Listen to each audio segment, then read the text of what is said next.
Merci Marc. Bonjour à toutes et à tous.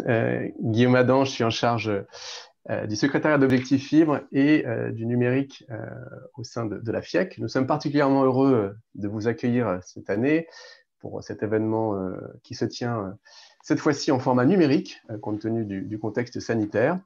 Cette édition est dédiée aux enjeux opérationnels et RH du raccordement d'abonnés, sujet particulièrement important dans le cadre du déploiement de la fibre optique. Pour la bonne tenue de cet événement, je vous invite évidemment à couper votre micro lorsque vous n'intervenez pas. Et par ailleurs, je souhaitais vous informer qu'un chat est à votre disposition pour poser des questions et que ce webinaire sera enregistré. Je vous en remercie. Je passe sans plus tarder la parole à Marc Leblanc, président d'Objectif Fibre, pour qu'il nous présente à la fois les enjeux et le déroulé de cette matinée. Marc. Merci Guillaume. Bonjour à tous et bienvenue sur cette plateforme digitale gérée par notre partenaire Deveco. Donc pour la restitution des travaux du groupe de travail d'Objectif Fibre sur les bonnes pratiques professionnelles.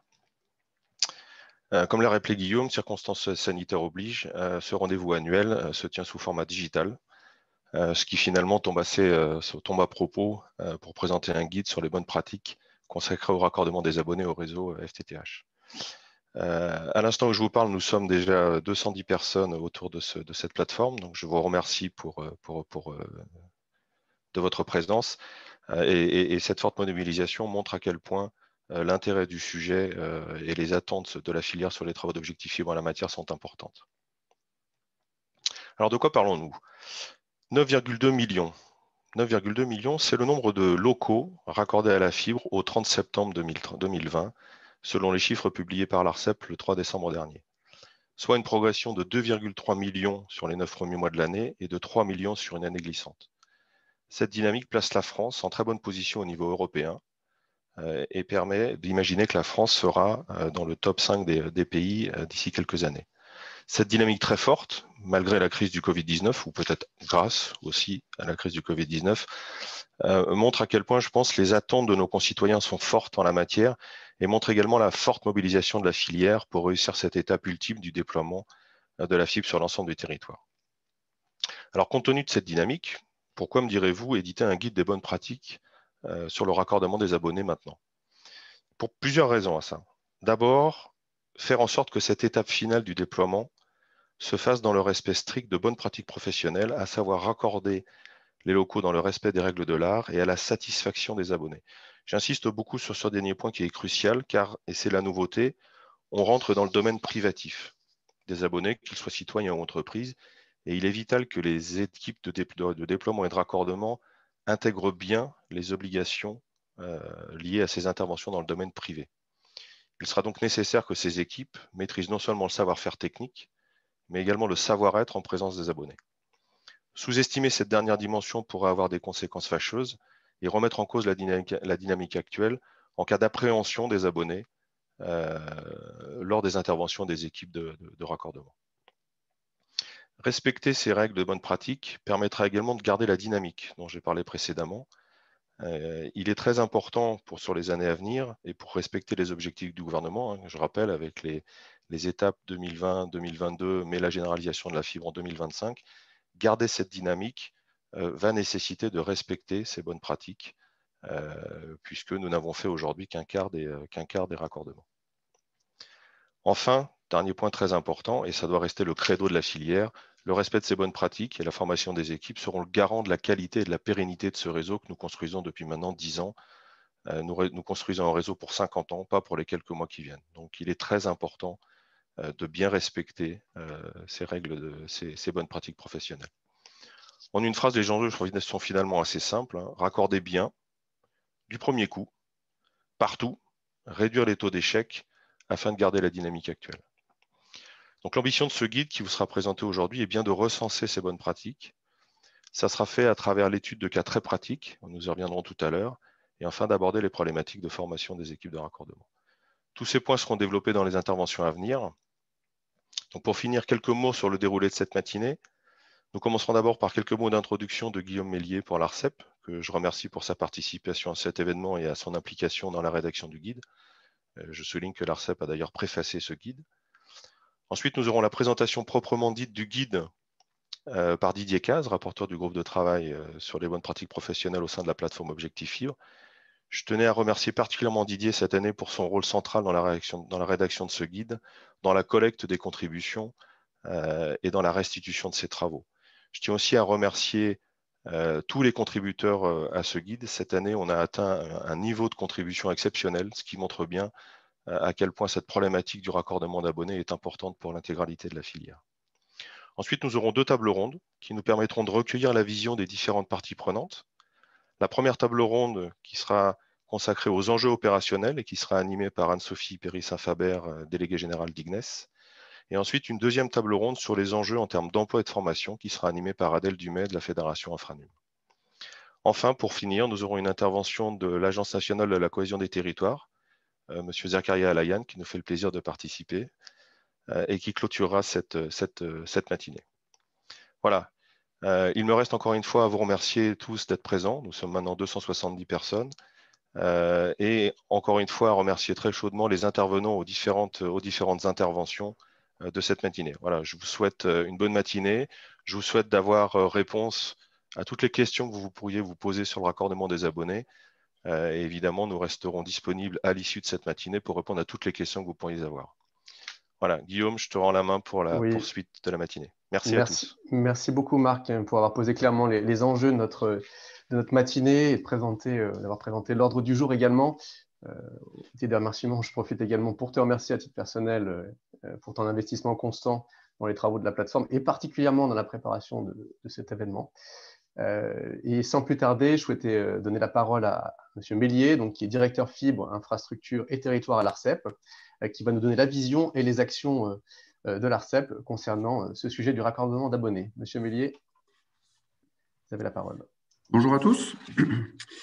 Merci Objectif Fibre pour, d'une part, l'organisation de cette matinée et puis pour nous avoir donné l'opportunité à l'ARCEP, d'une part, comme vous le soulignez, de préfacer ce guide, ce que nous avons fait avec grand plaisir et grand intérêt. Je vais y revenir.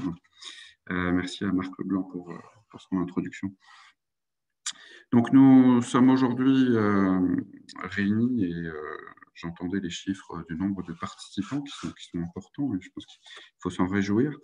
Donc, nous sommes réunis pour la publication d'un nouveau guide d'Objectif Fibre, donc, qui s'inscrit dans le panel d'action d'Objectif Fibre, à la fois en termes de formation, et on sait combien la bonne formation des intervenants sur ces réseaux fibres est un élément essentiel. L'enjeu est à la fois d'avoir un nombre d'intervenants suffisant et on a suffisamment discuté pour savoir que c'est un élément de mobilisation qui doit rester important et dans le même temps des intervenants de qualité au fait de l'état de l'art sur les modalités d'intervention sur ces réseaux et capable de travailler à des réseaux de bonne qualité. Donc, panel d'action de formation, mais également de guides. Je pense que les guides d'Objectif Fibre sont désormais bien connus. Ce sont des références pour les acteurs du secteur, constituent des référentiels.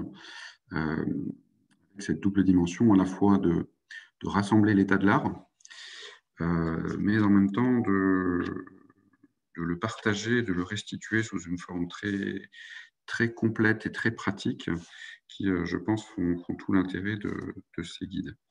En cela, ils s'articulent tout particulièrement et je pense harmonieusement avec les travaux du comité d'experts fibre optique qui a été mis en place par l'ARCEP, dont l'ARCEP assure le secrétariat. Le comité d'experts fibre optique est chargé, l'ARCEP lui demande d'élaborer des recommandations qui synthétisent l'état de l'art.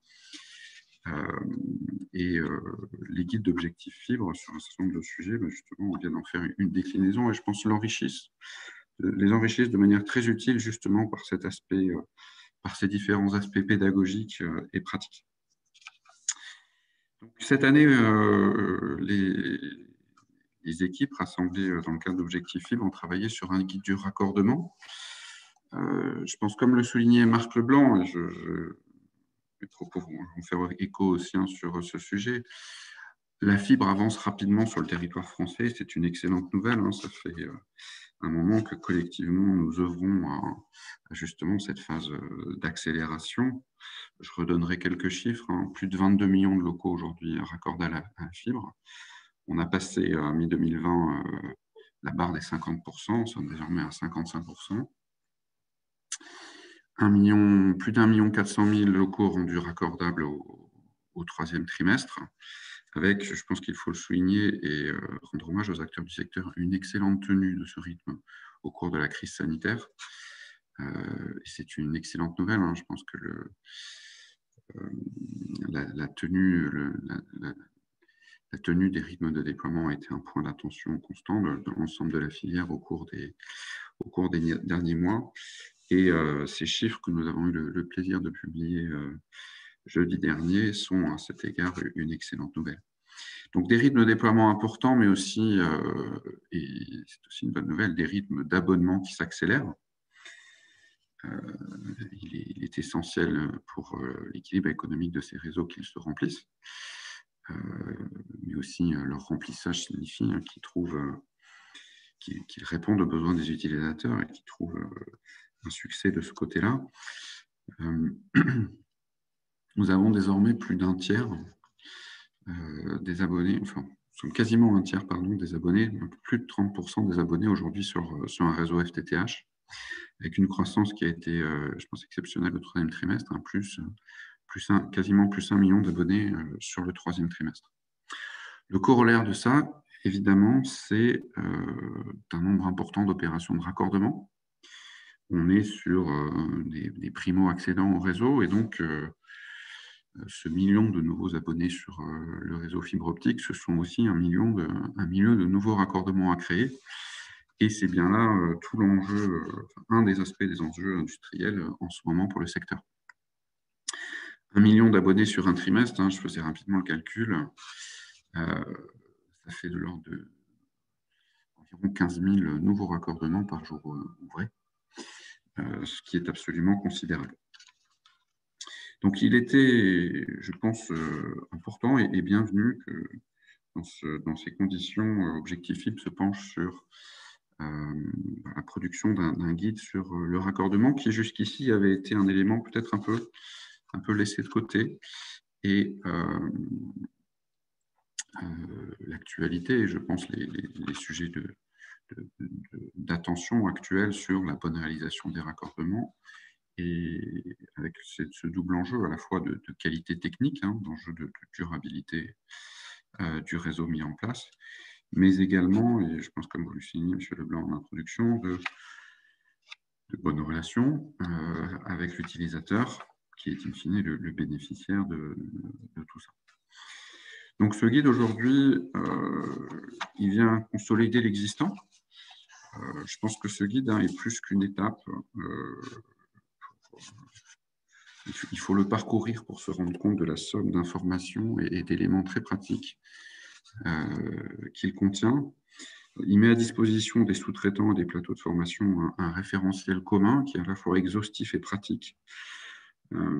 Et sa version numérique, qui sera disponible pour tous, contribuera à diffuser ces bonnes pratiques à l'ensemble des techniciens. Et quand on sait aujourd'hui comment, je dirais, l'importance de cette population d'intervenants sur le réseau, à la fois par la place que tiennent leur intervention, mais aussi c'est par leur nombre, je pense que cette disponibilité large d'un tel référentiel est une très bonne chose et pourra contribuer à ce qui est indéniablement un des enjeux du moment, qui est la montée en compétence de cet ensemble d'intervenants et l'augmentation régulière de la qualité de ces interventions.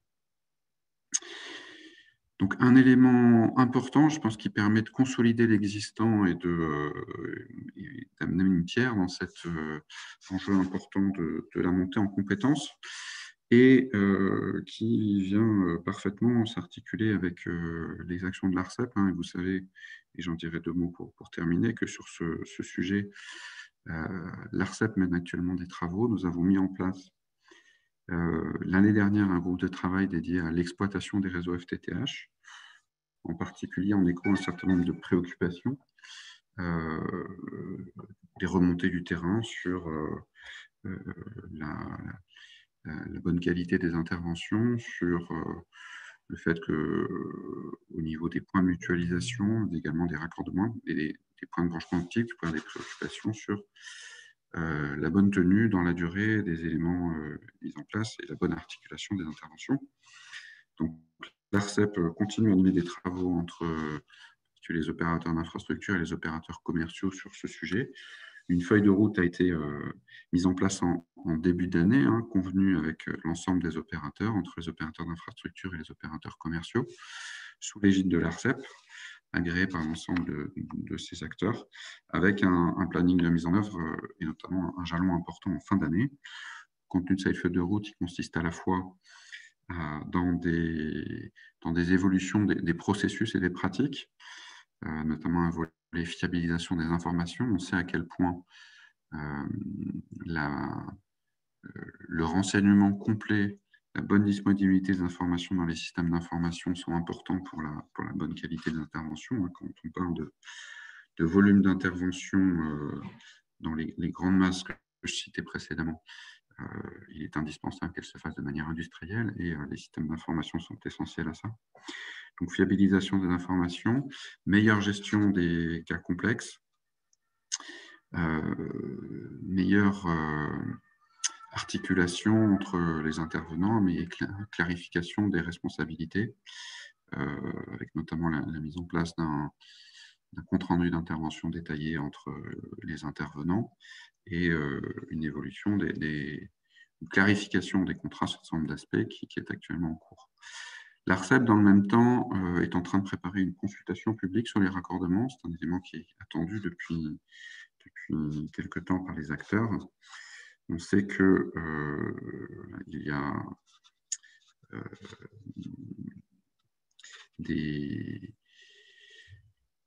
que les raccordements peuvent aujourd'hui présenter certaines complexités qui sont insuffisamment traitées, notamment la gestion des cas complexes. On peut faire face à des taux d'échec de raccordement qui restent importants et qu'il convient de limiter. Et donc, des travaux ont été menés, des discussions avec les acteurs sur, comme je disais, la fiabilisation des circulations d'informations, une meilleure gestion des cas complexes, en particulier, d'une part, les raccordements, mais surtout les cas qui nécessitent des interventions sur le génie civil, qui aujourd'hui sont insuffisamment prises en charge. Et par ailleurs, pour traiter ces différents cas, on pense qu'il est nécessaire que certaines évolutions aient lieu dans les relations entre opérateurs d'infrastructure et opérateurs commerciaux, mais également dans la tarification de ces différentes interventions entre les opérateurs. Donc voilà, je pense, un sujet essentiel, un guide qui vient faire rassembler l'état de l'art, mais j'insiste encore une fois de manière très concrète, très pédagogique et avec des aspects très pratiques, je pense qu'il est absolument essentiel. Et dans le même temps, un sujet sur lequel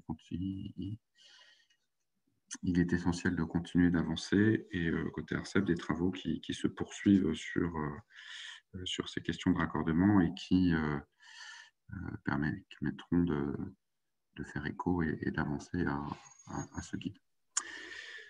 Voilà les quelques éléments qui me semblaient importants de souligner dans cette introduction. Encore une fois, je tiens à remercier Objectif Fibre et l'ensemble des intervenants sur ce guide pour leurs travaux et pour permettre aujourd'hui de rendre disponible ce guide à l'ensemble des intervenants, et avec un coup de chapeau particulier à Didier Caz, dont je sais toute l'implication très active dans les travaux d'Objectif Fibre et dans la préparation de ces guides et de ce guide en particulier sur les raccordements. Je vous souhaite une bonne matinée à tous. Merci beaucoup. Merci beaucoup, Monsieur Bélier, pour votre introduction très claire et pour cette synthèse des actions et des réponses qui sont apportées au titre collectif sur ces défis du raccordement d'abonnés. Je tiens d'ailleurs à souligner, comme l'a fait Marc, la très bonne collaboration entre l'ARCEP et Objectif Fibre au global et en particulier de la contribution de vos services dans la rédaction de ce guide qui va nous être présenté. Alors, je crois qu'on a une question qui vous était adressée, Monsieur Mélier. Ce que je peux vous proposer, c'est soit si vous souhaitez y répondre maintenant, soit de vous la transmettre ensuite pour que vous puissiez y apporter une réponse. On peut très brièvement vous la citer. Est-ce que l'ARCEP prévoit un aménagement des possibilités pour les opérateurs commerciaux de proposer des solutions adaptées pour les résidences secondaires? L'utilisation de l'abonnement fibre quelques mois par an. Donc, je ne sais pas si vous avez des éléments de réponse à ce sujet ou si on peut très bien les apporter si vous le souhaitez par la suite. Je peux répondre en 2 mots. Écoutez, c'est une question qui n'a pas été soulevée jusqu'ici. J'en prends bonne note. Au premier chef, hein, c'est quelque chose qui relève avant tout des offres de détail, des offres des opérateurs commerciaux. Si les opérateurs commerciaux estimaient que des choses étaient nécessaires, enfin des évolutions étaient nécessaires pour cela dans les produits de gros disponibles, hein, et donc dans la relation entre opérateurs commerciaux et opérateurs d'infrastructure, évidemment qu'on l'examinerait. À ma connaissance, aujourd'hui, ce n'est pas une question que j'ai déjà entendue, mais voilà, encore une fois, si la porte est ouverte, les points sur ces sujets à l'ARCEP sont réguliers avec une participation active des différents opérateurs. Et donc, s'ils souhaitaient aborder cette question, bien évidemment que nous l'examinerions. Très bien. Écoutez, merci beaucoup, Monsieur Mélier. Merci encore pour votre intervention. Je propose désormais à Didier Cazes, rapporteur des bonnes pratiques professionnelles, donc de nous présenter ce dernier guide pratique sur le raccordement d'abonnés, qui est, comme on l'a déjà dit, le fruit d'un travail intense pendant 1 an, qui a mobilisé tous les acteurs de la filière concernée. Didier, je te donne la parole.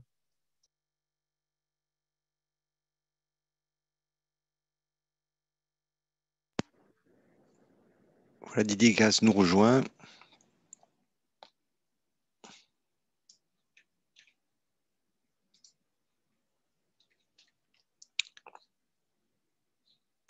Didier, il faut ouvrir le micro. Oui, bonjour. Ça y est, on y est. On y est. La seule chose, je fais partager, je partage mon écran. Et voici. Voilà, on va y arriver.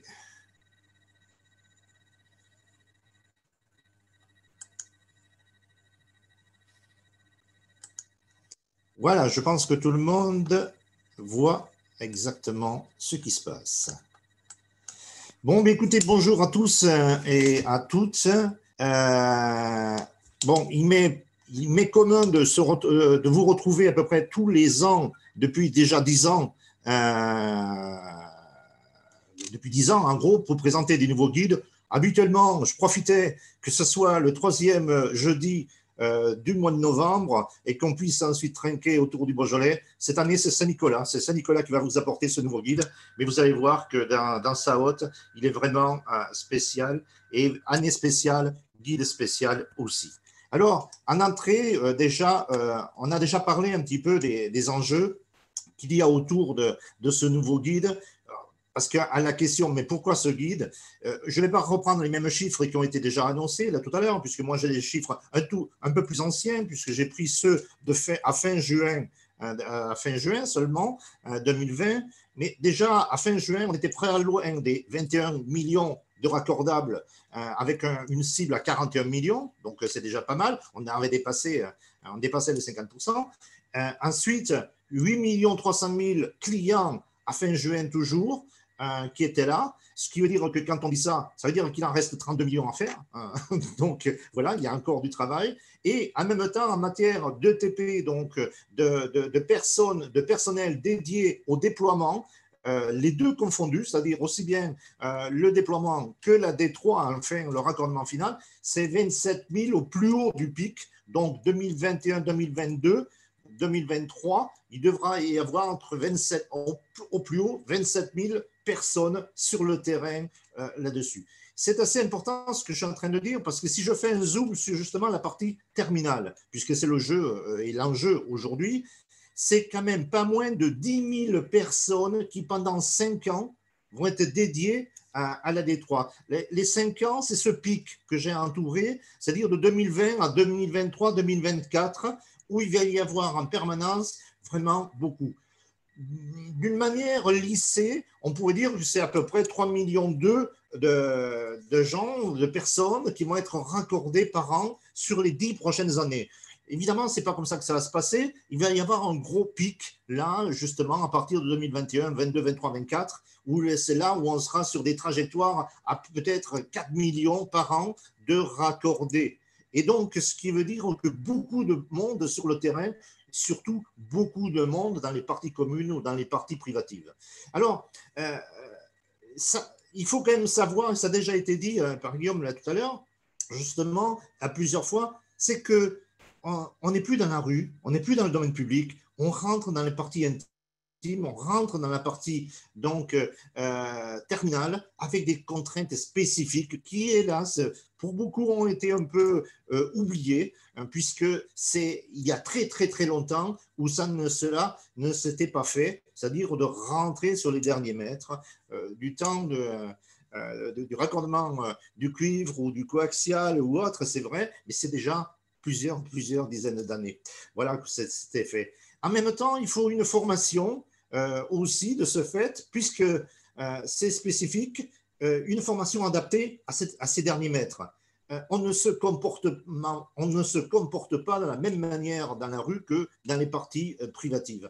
Et donc, automatiquement, en même temps, en matière de préparation au danger, préparation à la sécurité des personnes, préparation à préserver l'esthétique des immeubles ou des appartements, il faut y avoir été préparé. Et hélas, quand même, aujourd'hui, un constat ces derniers mois, à peu près de 25% de taux d'échec constaté en 2020.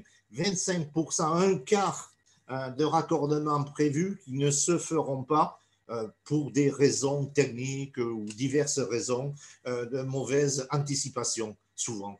Donc, automatiquement, ça, c'est assez important. Et enfin, pour terminer ce slide, quand même, au niveau des enjeux, un accès aux services souhaités, mais une installation parfois redoutée. Il suffit de lire les forums ou les plaintes ou les remontées en la matière. Je dis que là, il y a donc quelque chose à faire. Et donc, ce guide, pourquoi toujours ce guide? Je réponds, la garantie d'une installation finale de qualité, réalisée dans les règles de l'art.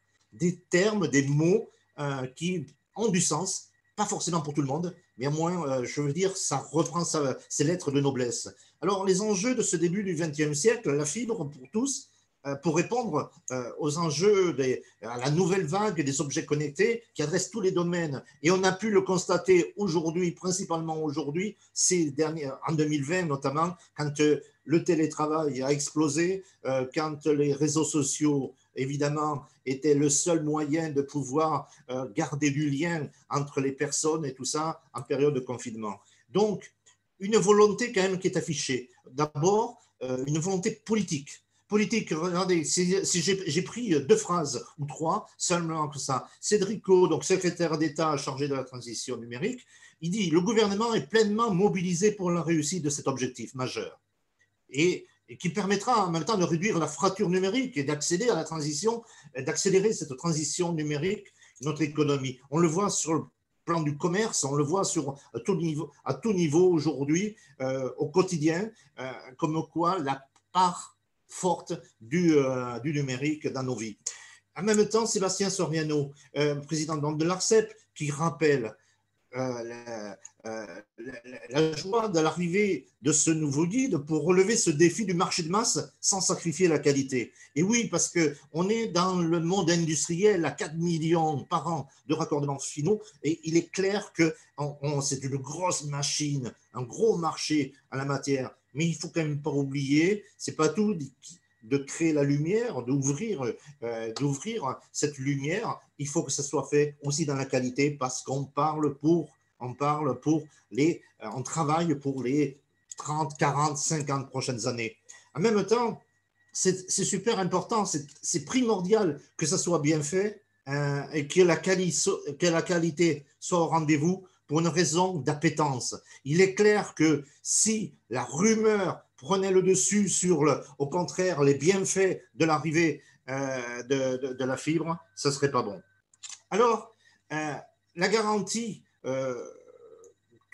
cette volonté aussi, je parlais de volonté politique, mais je parle aussi de volonté industrielle, de bien faire dès la première fois, et qui est partagée par tous, certes. Quand on pose la question, tout le monde ne veut aller que vers cela, et c'est ce qui paraît totalement évident. Et donc, autour de moi et pour la réalisation de ce guide, on a trouvé, bon, au-delà même des industriels qui sont venus nous aider, mais de produire un document qui sera vraiment dans les mains, dans les poches, vous allez voir, de tous, les bureaux d'études, les conseils de contrôle, les organismes de formation, les donneurs d'ordre, opérateurs d'infrastructures et commerciaux en même temps, mais aussi les installateurs du raccordement final et les acteurs du domaine immobilier qu'il ne faut pas oublier. C'est eux qui nous reçoivent, c'est eux qui nous hébergent, et donc ils ont leur mot à dire en la matière. Alors, ce guide 2020, il doit être, et il est le reflet d'une installation standardisée, durable, réalisée dans les règles de l'art. Voilà. Alors, avec son temps de mise en œuvre, avec tout ce qu'il faut, tout a été pris en compte en la matière. Et donc, bien faire dès la première fois passe par une maîtrise de plusieurs étapes que vous retrouverez en parcourant le guide. Alors, ça passe par quoi? D'abord, bien maîtriser. Ça passe par la maîtrise du cadre réglementaire et législatif. Le cadre réglementaire et législatif dans les parties privées ou dans la mise en œuvre de ces derniers mètres, eh bien, c'est important, ne serait-ce que pour rappeler les règles en matière de sécurité des personnes dans le cadre de l'exercice de leur métier. Bon, les études, on vous présente des études de cas, parce qu'il fallait trouver il fallait s'y retrouver. Il existe évidemment, je ne prétends pas avoir traité tous les cas qu'on va trouver sur l'Hexagone, mais on a pris presque une dizaine de cas types qui nous permettent, à partir d'un point de branchement, et d'arriver chez le client et d'envisager des mises en situation qui permettront d'aller vers quelque chose de bien fait. Et ce qui me paraît important justement là-dedans, c'est la qualité des ordres de travail.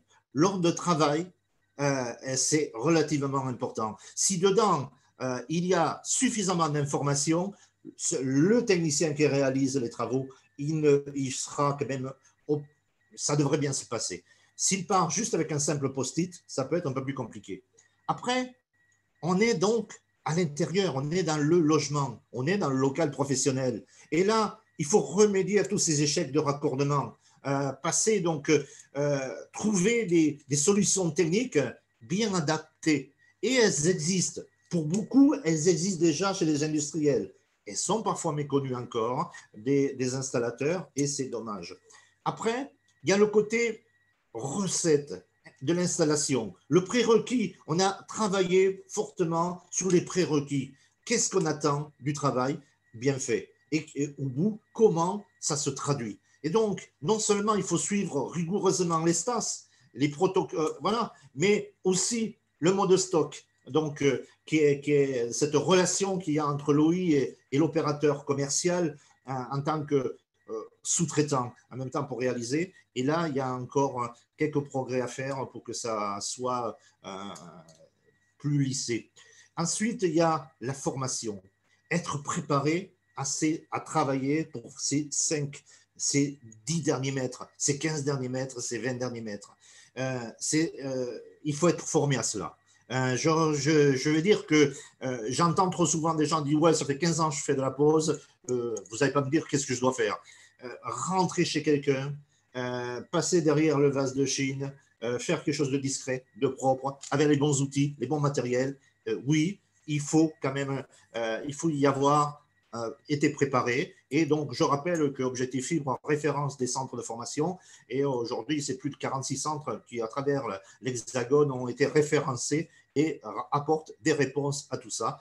Et enfin, pour terminer, bon, c'est aussi le rappel de bonne conduite, donc au niveau de la communication, et notamment, il y a déjà des groupes de travail, donc je ne vais pas m'étendre là-dessus, mais l'intervention au point de mutualisation qui fait beaucoup de débats.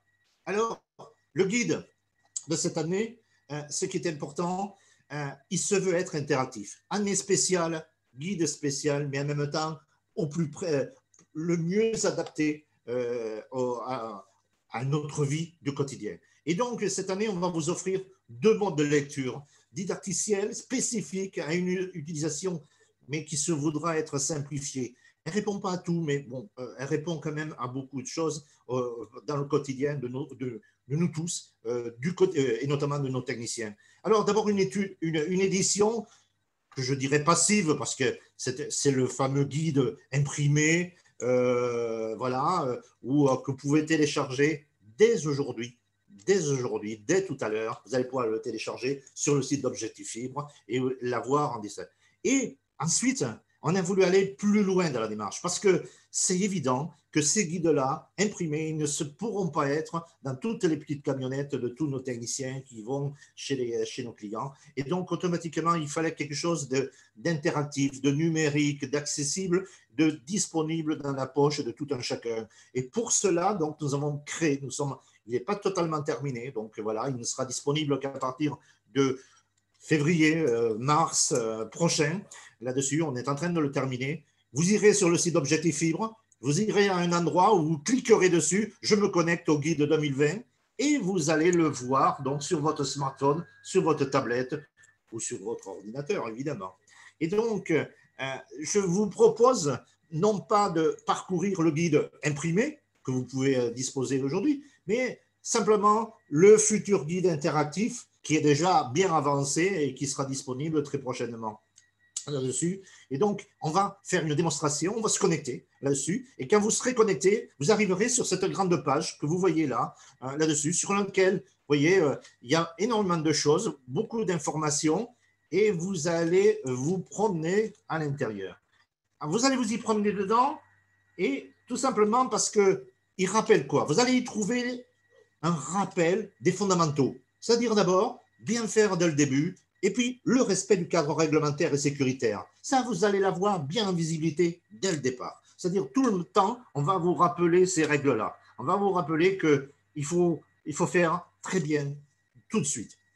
Ensuite, il y aura le tronc commun à tous les cas de figure. Et donc, en même temps, en faisant des références à la formation, à la distribution interne du local, à la maîtrise des prérequis à la réception, et enfin, et bien d'autres choses. Et donc, vous trouverez comme ça directement, en cliquant, toutes les informations que vous recherchez.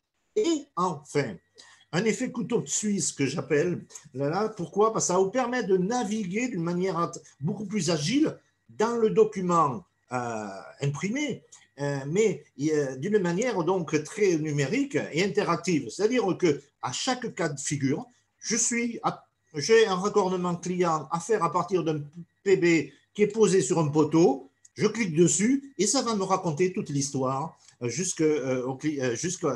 début jusqu'à la fin. Et ça, c'est relativement important, toujours à partir donc d'une opération clé. Ce n'est pas un mot-clé, c'est une opération clé qui va vous permettre d'avancer. Et donc, je vous propose de cliquer sur bien faire dès le début d'abord.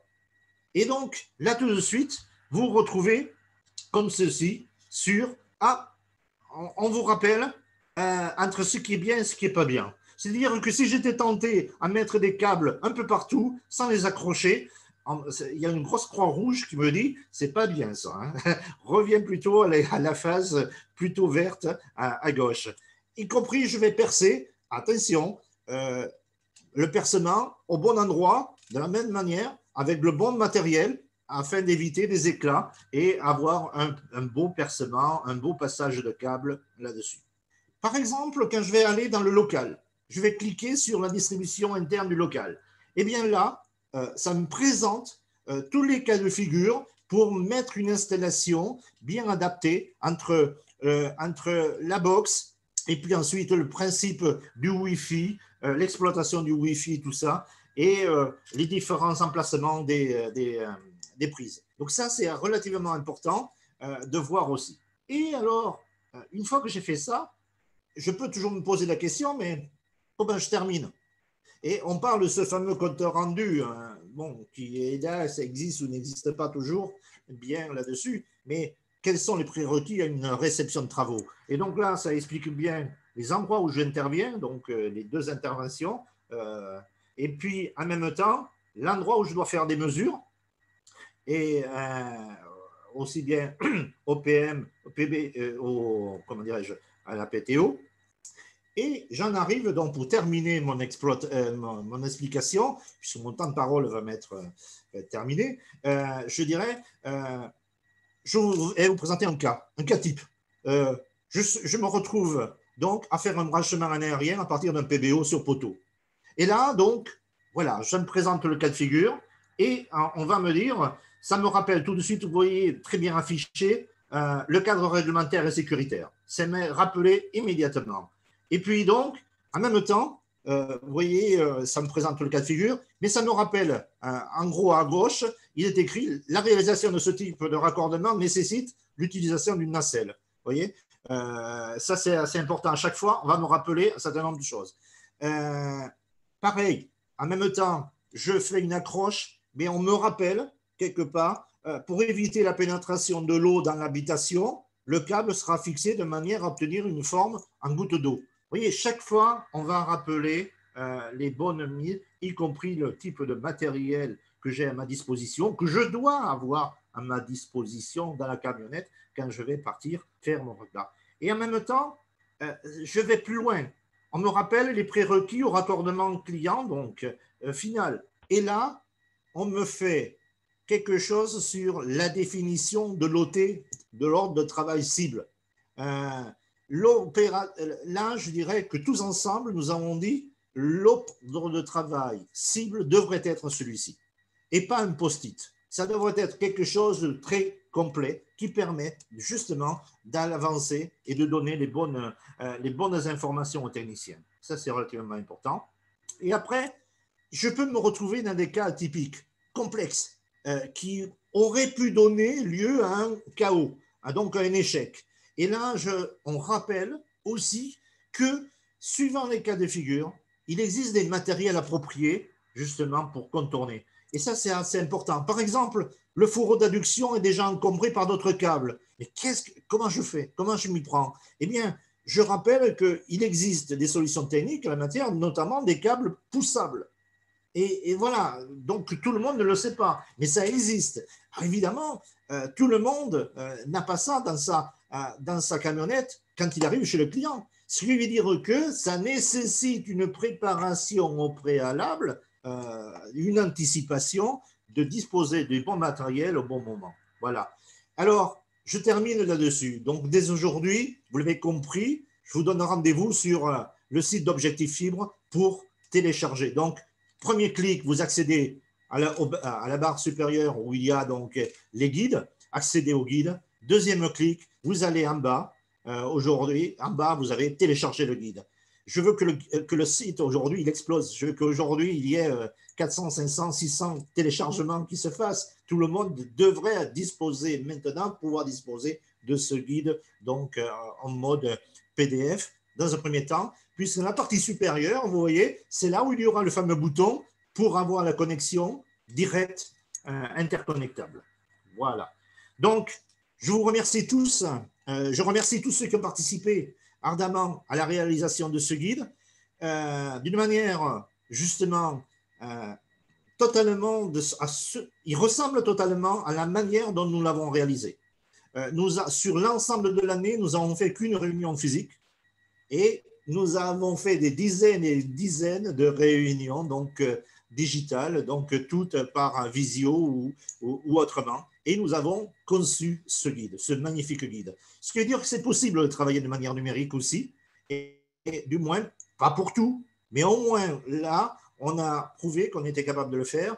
Donc maintenant, j'espère que vous apprécierez ce qu'il y a dedans. Moi, quand je l'ai reçu imprimé, j'étais vraiment ravi de l'avoir. Il est beau, il est vraiment très beau, même imprimé. Et je remercie notamment tous ceux qui se sont impliqués pour en faire ce qu'il est vraiment.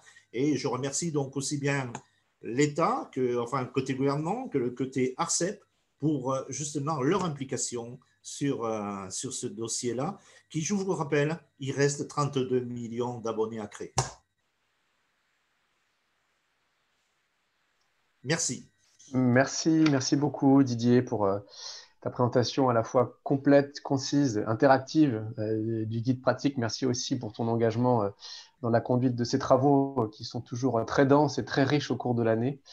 Et merci donc pour ce livrable, hein, cet outil, ce bel outil attendu du terrain. Et donc rendez-vous sur le site aujourd'hui et dans les prochaines semaines, mois pour la version interactive complète. Donc un travail très riche qui a été réalisé. Alors on a sur le chat beaucoup de compliments surtout, et Didier, quelques questions, mais je pense qu'on va peut-être les réserver si ça te va pour en faire un peu la synthèse, parce qu'il y en a quelques-unes, je ne sais pas si on aura le temps d'y répondre aujourd'hui, mais on va les regarder ensemble et on pourra répondre à l'ensemble des intervenants qui ont posé des questions si ça te convient. Et encore une fois, un grand merci Didier pour cette implication très, très, très forte dans les travaux de la plateforme.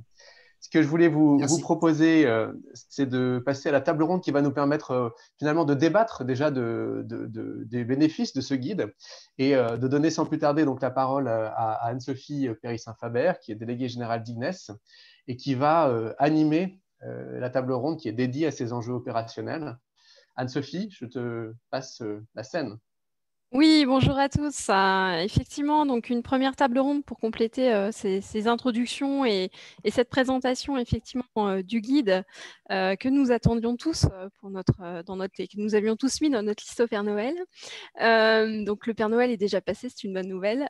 Donc pour cette première table ronde dont on voit tous les enjeux déjà qui ont été soulevés, je dirais, dans le fil, hein, avec ces questions d'auto-entrepreneurs, obligations de formation. Voilà, donc ça nous semblait important de compléter effectivement cette vision par une table ronde sur les enjeux opérationnels du raccordement à l'abonné. Et pour ce faire, on a réuni un panel de l'ensemble des parties prenantes de la filière afin que chacun puisse témoigner de sa réalité de terrain et des enjeux que ça pose au quotidien.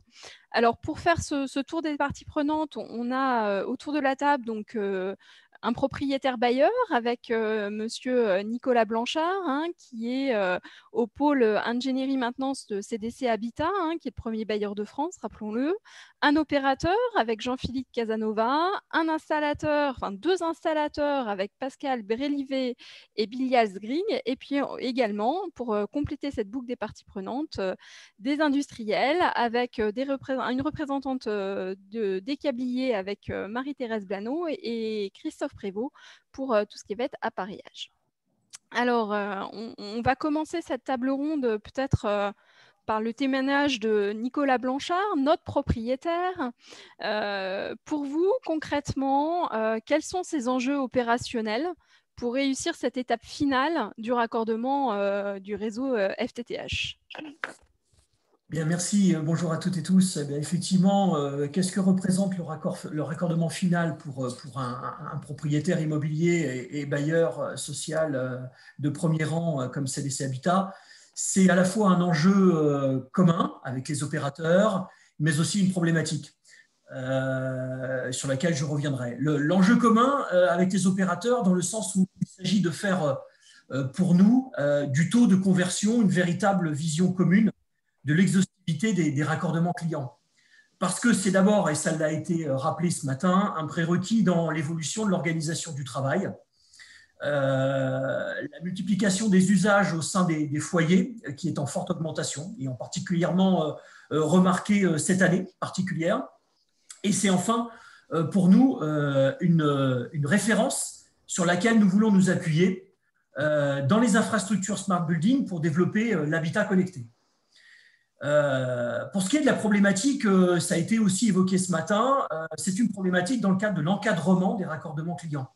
Il faut savoir que pour nous, la grande majorité de notre parc est couverte par des conventions cadres qui représentent aujourd'hui un potentiel de plus de 250 000 logements. À ce jour, nous atteignons plus de 65% de couverture sur cet objectif. Et dans le cadre des déploiements avec nos opérateurs privilégiés, nous n'avons pas de visibilité sur la pénétration des opérateurs commerciaux dans nos immeubles. On a très peu de visibilité aussi sur la mutualisation effective dans les zones très denses en particulier. Et on a finalement peu de recours vis-à-vis de la qualité des interventions lorsque celle-ci n'est pas au rendez-vous.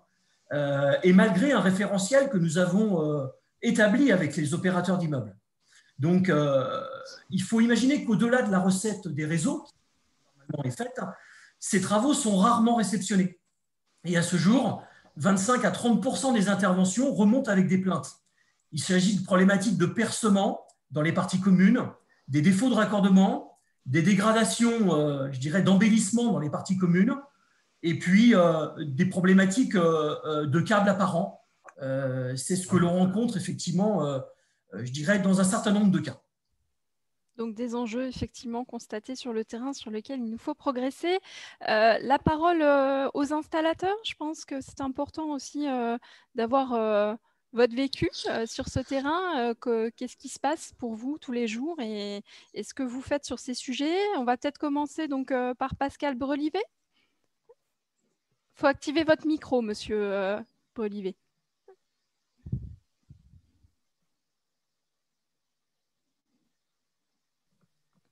En bas à gauche, normalement. Effectivement, excusez-moi. Je vous en prie. Donc, le groupe Sogetrel est effectivement confronté à deux enjeux majeurs quotidiens qui sont le premier enjeu, en fait, c'est de gérer un marché de masse en forte croissance et avec également une fluctuation importante de la charge, en particulier pendant la période du back to school, qui est la période la plus chargée de l'année, donc qui correspond globalement au mois de septembre et d'octobre. Le second enjeu, c'est de gérer la qualité unitaire de chaque intervention, puisque derrière une intervention, vous avez un client à satisfaire. Pour optimiser la qualité des interventions, donc 3 compétences clés sont nécessaires. La première compétence clé, c'est la qualité de la relation client avec donc, le client final, que ce soit pendant la prise de rendez-vous, pendant l'appel pré-intervention ou encore durant l'intervention. La deuxième compétence importante, c'est la capacité du technicien à minimiser le taux d'échec de production, qui induit bien évidemment du mécontentement de la part des clients et également de multiples interventions.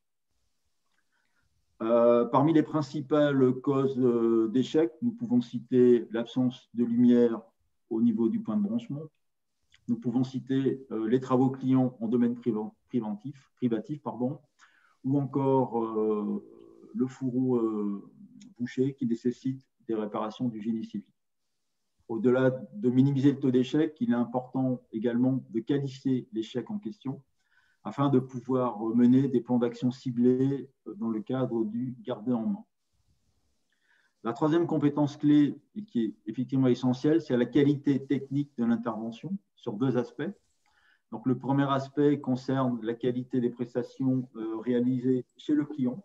Donc là, j'évoque le passage des câbles, en particulier chez le client dans les parties communes, les poses de goulotte, et également les percements, puisque des percements inadaptés peuvent être à l'origine de conséquences esthétiques fâcheuses. Et bien sûr, et c'est le plus important, c'est la qualité technique de l'intervention, avec un respect strict des règles de l'art pour garantir la pérennité de l'installation. Donc, nous pouvons évoquer le respect des rayons de courbure des fibres, la pose des étiquettes, la qualité des soudures, l'utilisation adaptée des différents matériels mis à disposition, soit par l'opérateur, soit directement par Sogetrel. Et le plus important, c'est le respect des STAS, donc STAS pour spécifications techniques d'accès au service, en particulier au niveau des armoires de rue, pour éviter ce qu'on appelle plus communément le tas de spaghettis. Et pour répondre à ces enjeux qui sont essentiellement basés sur les compétences techniques des techniciens, la formation initiale et continue de ces techniciens est essentielle. Et à ce titre, le guide proposé par Objectif Fibre trouvera rapidement et naturellement une place importante dans nos dispositifs de formation et de montée en compétences. Voilà. Merci. Donc, on voit bien que finalement, c'était déjà une bonne nouvelle. Les problèmes côté propriétaire, les problèmes installateurs, on parle les mêmes mots, des mêmes sujets. Donc, déjà, savoir qu'on a les mêmes enjeux, je pense que c'est un point de progrès. On continue avec peut-être Monsieur Zgrig sur cet enjeu, effectivement, côté installateur. Je crois que vous êtes une entreprise beaucoup plus petite. Oui, alors je ne sais pas si vous m'entendez. Tout à fait. Donc oui, on est une petite PME, on est une trentaine de techniciens. Donc, c'est vrai qu'aujourd'hui, sur la partie technique, sur l'aspect des travaux, on fait le nécessaire pour pas avoir de réclamations. Donc, il y a beaucoup de formations en interne et surtout après, c'est aussi une communication avec le client. Parce que certains clients ne vont pas, ne vont pas nous donner les bonnes informations ou par rapport au propriétaire. Donc, des fois, c'est un petit peu difficile. Ensuite, sur la partie installateur, de notre côté, en fait, ce qui va être difficile, c'est le coût, en fait. C'est qu'aujourd'hui, on est sur un marché de volume où chaque année, les coûts baissent, où on a assez de pénalités, où on est un petit peu concurrencé par des profils un petit peu auto-entrepreneurs qui sont, eux, ce que j'appelle les mercenaires de la fibre, qui vont faire du volume et pas de qualité. Donc, voilà, nous, aujourd'hui, on est le dernier, la dernière chaîne et on nous demande de la qualité à un coût bas. Et c'est vrai que c'est un petit peu compliqué de joindre cette qualité-là avec un coût qui est assez compliqué. Donc, nous, en interne, on fait le nécessaire. On s'appuie vraiment sur la formation des techniciens. Je m'appuie sur l'intervenant qui était venu, qui était juste avant côté Orange. Moi, je ne prends pas de techniciens qui ont fait 10 ans de fibres. Je préfère les reformer de nouveau à notre manière de travailler pour être sûr que le travail soit fait correctement, puisque aujourd'hui, c'est beaucoup d'urgence, beaucoup de précipitation. Et ensuite, ce qu'on peut demander à nos donneurs d'ordre, c'est un petit peu plus de communication, parce que des fois, on n'a pas toutes les règles à respecter. Donc, c'est vrai que il y a une communication qui est assez importante à échanger entre le sous-traitant et son donneur d'ordre sur que ce soit même une information qui continue. Parce que nous, on le fait en interne et ça fonctionne bien. On a de moins en moins de réclamations. Sur la partie aussi communication avec le client, parce que c'est aussi un métier pour moi, un technicien D3, c'est un métier de commercial. Il doit savoir parler au client, puisqu'on rentre chez lui. Donc, on essaie de mettre des scripts, de leur donner une habituelle. Lorsqu'ils rentrent chez un client, on leur demande de mettre des chaussures pour respecter la propriété et la maison du client. Et surtout, voilà, en fait, aujourd'hui, c'est une complication parce que c'est beaucoup d'urgence et très peu de communication. Communication, prix, des sujets qu'on retrouve clairement aussi, qui font écho à ce qu'on a pu lire dans le fil de conversation. La question, effectivement, d'être en capacité de former des gens, vu les prix auxquels sont effectivement passés ces marchés, et puis l'enjeu des auto-entrepreneurs aussi qu'on retrouve dans le fil. On voit donc que ces conditions d'intervention, elles sont difficiles. Comment les industriels peuvent faciliter cette mise en œuvre et contribuer à cette qualité du raccordement final de l'abonné? Peut-être Christophe Prévost pour commencer? Oui, merci Anne-Sophie. Alors, les industriels, ils ne vont pas pouvoir aider les techniciens à se transformer et à avoir un côté commercial pour arriver à bien intervenir chez le client. Par contre, on peut les aider en leur fournissant du bon matériel. On a vu que Didier l'a montré que le raccordement, la complexité, c'est qu'on est face à un grand nombre de cas. Il y en a 9 qui sont répertoriés dans le guide, suivant qu'on est en logement individuel, logement collectif, aérien, aéro-souterrain, avec coffret de communication, sans coffret de communication. Ce qui est intéressant dans le guide et dans sa version interactive, qui va être très intéressante, c'est qu'on va pouvoir aider le technicien à choisir le bon matériel, choisir la bonne architecture qui est décrite dans le guide, mais aussi le matériel les matériels qui sont décrits dans le guide. Donc, on a vu qu'il y avait de très fortes contraintes économiques, qu'il y avait un enjeu industriel de déploiement en masse. Et pour ça, les industriels innovent et ont innové pour apporter les solutions qui correspondent à tous ces cas d'emploi. Je vais donner quelques exemples. Dans le domaine du câble, on a aujourd'hui des câbles extérieurs-intérieurs, des câbles pelables, des câbles tirables, des câbles poussables, des câbles préconnectorisés, des câbles discrets. Donc, ça fait beaucoup de termes, mais qui sont adaptés aux différentes situations. Préconnectorisé, par exemple, ça permet au technicien d'accélérer son intervention en limitant le nombre de soudures. Dans ce cas, dans cet exemple-là, on peut avoir des kits DTIO, des kits PTO, des câbles colonnes, des PBO qui sont préconnectorisés et qui donc accélèrent les interventions. L'enjeu économique passe par aussi l'accélération des interventions pour pouvoir en faire le maximum dans une journée avec un grand niveau de qualité. J'ai parlé de câble discret. Un câble discret, c'est quoi? Vous avez parlé de percement tout à l'heure, d'embellissement, de câble apparent.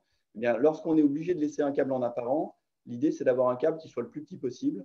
On a aujourd'hui des câbles qui sont proposés par les industriels qui font moins d'un millimètre et qui, une fois qu'ils sont collés le long des plaintes, sont parfaitement invisibles. Donc ça, c'est des solutions qui permettent de limiter les échecs de raccordement, parce que 25% d'échecs de raccordement sur un déploiement aussi massif, c'est simplement pas tenable. Je vais rester dans la discrétion. J'ai parlé des câbles, on a aussi des prises, des équipements. Les industriels ont développé des DTI optiques qui ont un format particulier qui permet d'être installés de manière efficace, simple et discrète dans un coffret de communication. On a aussi des développements de PTO mix qui sont décrits dans le guide. Là, en quelques mots, une PTO mix, c'est une PTO qui permet de se glisser derrière une prise d'antenne, par exemple, existante. On va pousser un câble à l'intérieur du conduit existant et on va glisser la prise derrière la prise existante, ce qui fait qu'à la fin de l'intervention, vous ne voyez plus la prise est parfaitement cachée par la prise existante et le câble est dans le conduit existant et est protégé, ce qui lui assure sa pérennité. Donc, on va justement peut-être laisser la parole à Marie-Thérèse aussi sur ce volet côté industriel câblier. Alors, Christophe s'en est fait aussi l'écho. La parole est à toi. Christophe, je vais essayer de ne pas être trop discrète pour parler du SICABEL et puis, bien sûr, de nos produits, puisque pour assurer la qualité, la pérennité, parce que c'est un mot que j'aime beaucoup employer, la pérennité de notre réseau numérique, il faut d'abord et avant tout pouvoir concevoir, produire et livrer des accessoires et câbles à fibre optique d'une très grande qualité et qui doivent répondre à des normes. J'insiste sur le fait que quand on parle pérennité et qualité, ça veut dire d'abord et avant tout d'avoir une conformité aux normes que nous avons définies en commun et qui vont en quelque sorte permettre à nos produits de répondre aux besoins du réseau très haut débit, non seulement pour les besoins actuels de nos usagers, mais aux besoins futurs, puisqu'on voit bien que dans les besoins, on en découvre chaque jour et on n'a pas fini d'en découvrir dans notre société du numérique.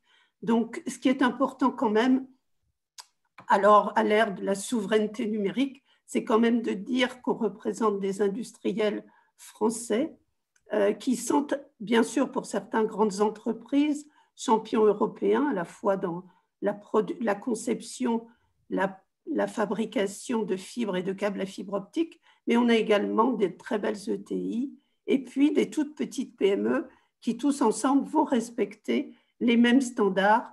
Et je crois beaucoup que c'est dans le dialogue avec tous les acteurs de la filière que nous allons pouvoir répondre aux besoins des usagers. Et c'est tout le sens de notre engagement au sein d'Objectif Fibre. Et c'est toute l'implication que nous avons fournie dans la réalisation du guide. Merci Marie-Thérèse. Donc pour finir ce tour de table des parties prenantes, on a vu le propriétaire, on a vu les installateurs, on vient de voir la partie industrielle. Bien évidemment, il nous reste un acteur de place qui est l'opérateur. Et donc, Jean-Philippe Casanova, comment vous réagissez à ce qui vient d'être dit et qu'est-ce que vous faites concrètement pour réussir ce double objectif de quantité et de qualité sur le raccordement à l'abonné? Bonjour à tous, merci pour cette invitation.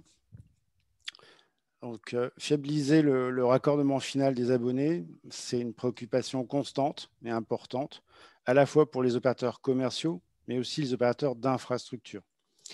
Donc, à ce titre, je représente Altice France SFR, qui est un groupe qui a juré cette double expérience, puisque nous assurons à la fois du déploiement, notamment au travers des SFR FTTH, qui déploie en zone moins dense et à l'heure actuelle rend raccordable plus de 4000 logements par jour, mais aussi en tant qu'opérateur commercial, puisque nous commercialisons les services sur l'ensemble du territoire, à la fois en zone d'initiative privée et publique. Donc, de ce contexte, la qualité et surtout l'efficacité des raccordements est une préoccupation essentielle. Donc, ce que je voudrais partager avec vous aujourd'hui, c'est que pour le groupe Altis SFR, on se concentre sur 3 axes à l'heure actuelle. Il y a beaucoup de sujets, hein, mais il y a 3 axes qui sont intéressants en termes d'enjeux opérationnels. Le premier, c'est l'innovation.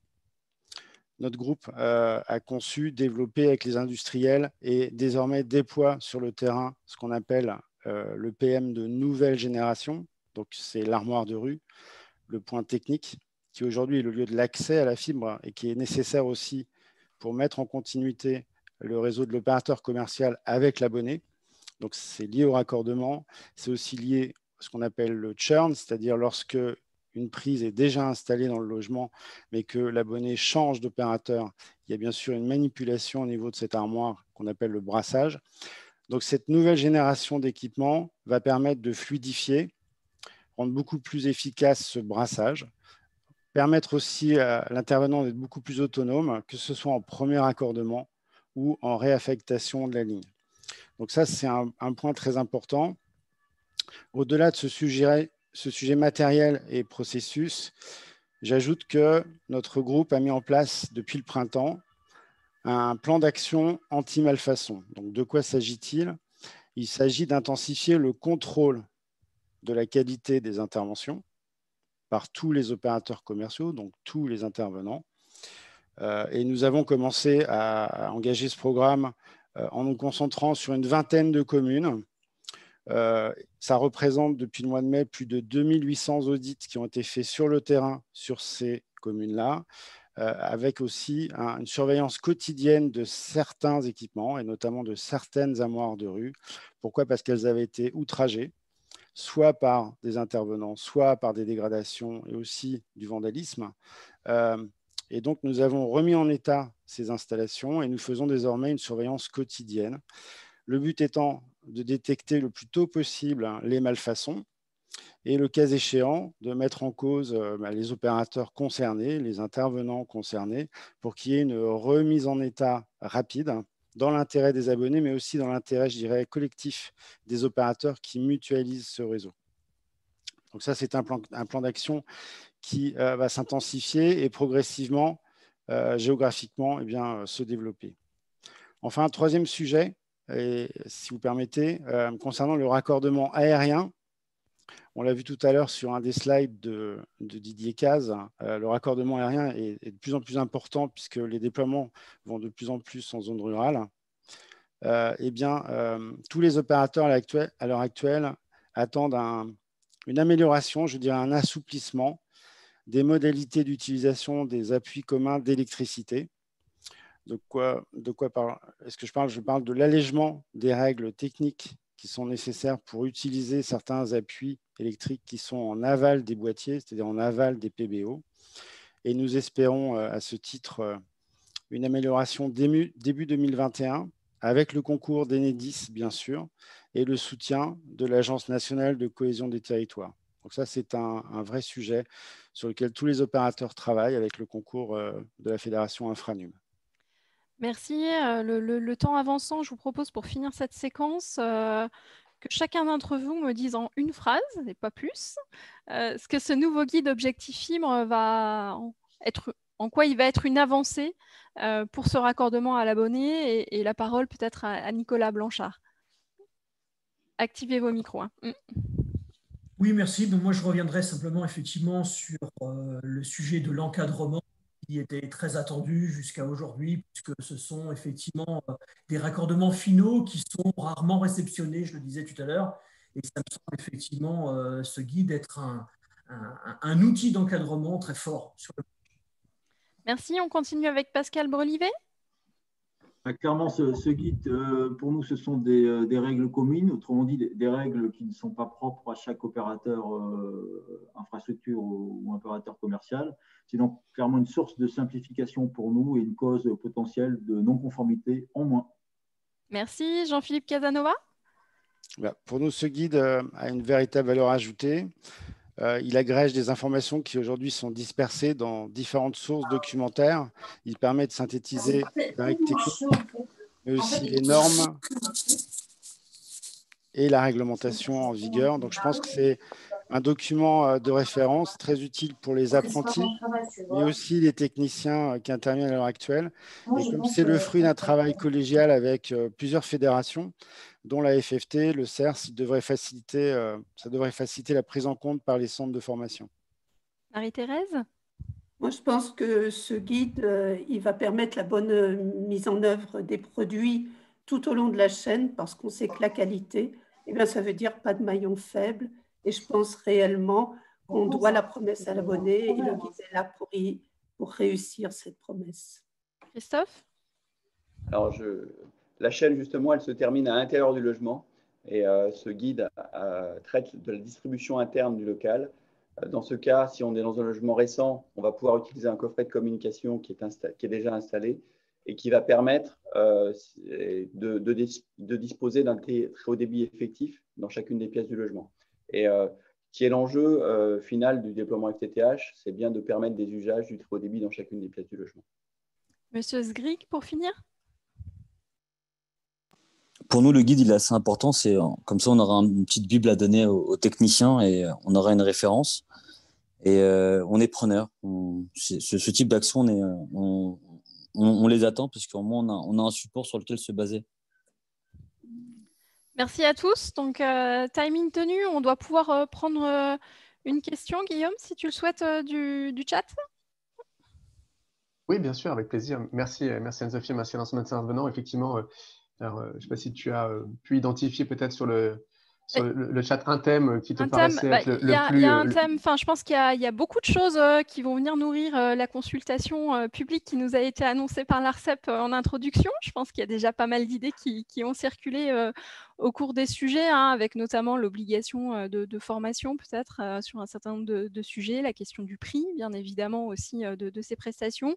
Il y a quelque chose qui a retenu mon intérêt particulier, qui était celui de dire qu'on va encore avoir plus de problèmes demain sur les RIP, parce qu'effectivement, on va être sur encore plus du diffus et sur une complexité des cas qui vont être encore plus importantes. Est-ce qu'il y a un des intervenants qui veut réagir sur ce sujet ? Ça les laisse sans voix. Ça peut être de dire, est-ce qu'effectivement, pour vous, vous considérez que sur la partie rurale, c'est finalement encore plus de complexité que ce qu'on a pu déjà faire. Je vois qu'il y a Pascal Brelivet qui peut-être voulait intervenir. Sur le sujet des RIP, donc on est forcément dans les zones les plus rurales, donc qui nécessitent des équipes spécialisées, en particulier plus d'intervention à la nacelle, donc avec des binômes, des CACES et des nacelles associés pour pouvoir effectuer ce type de prestations. Donc ça, effectivement, c'est une des contraintes.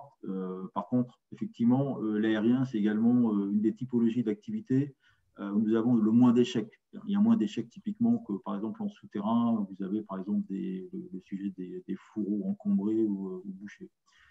Donc oui, on s'y prépare, effectivement, mais essentiellement en termes d'équipe et de matériel associé. Merci.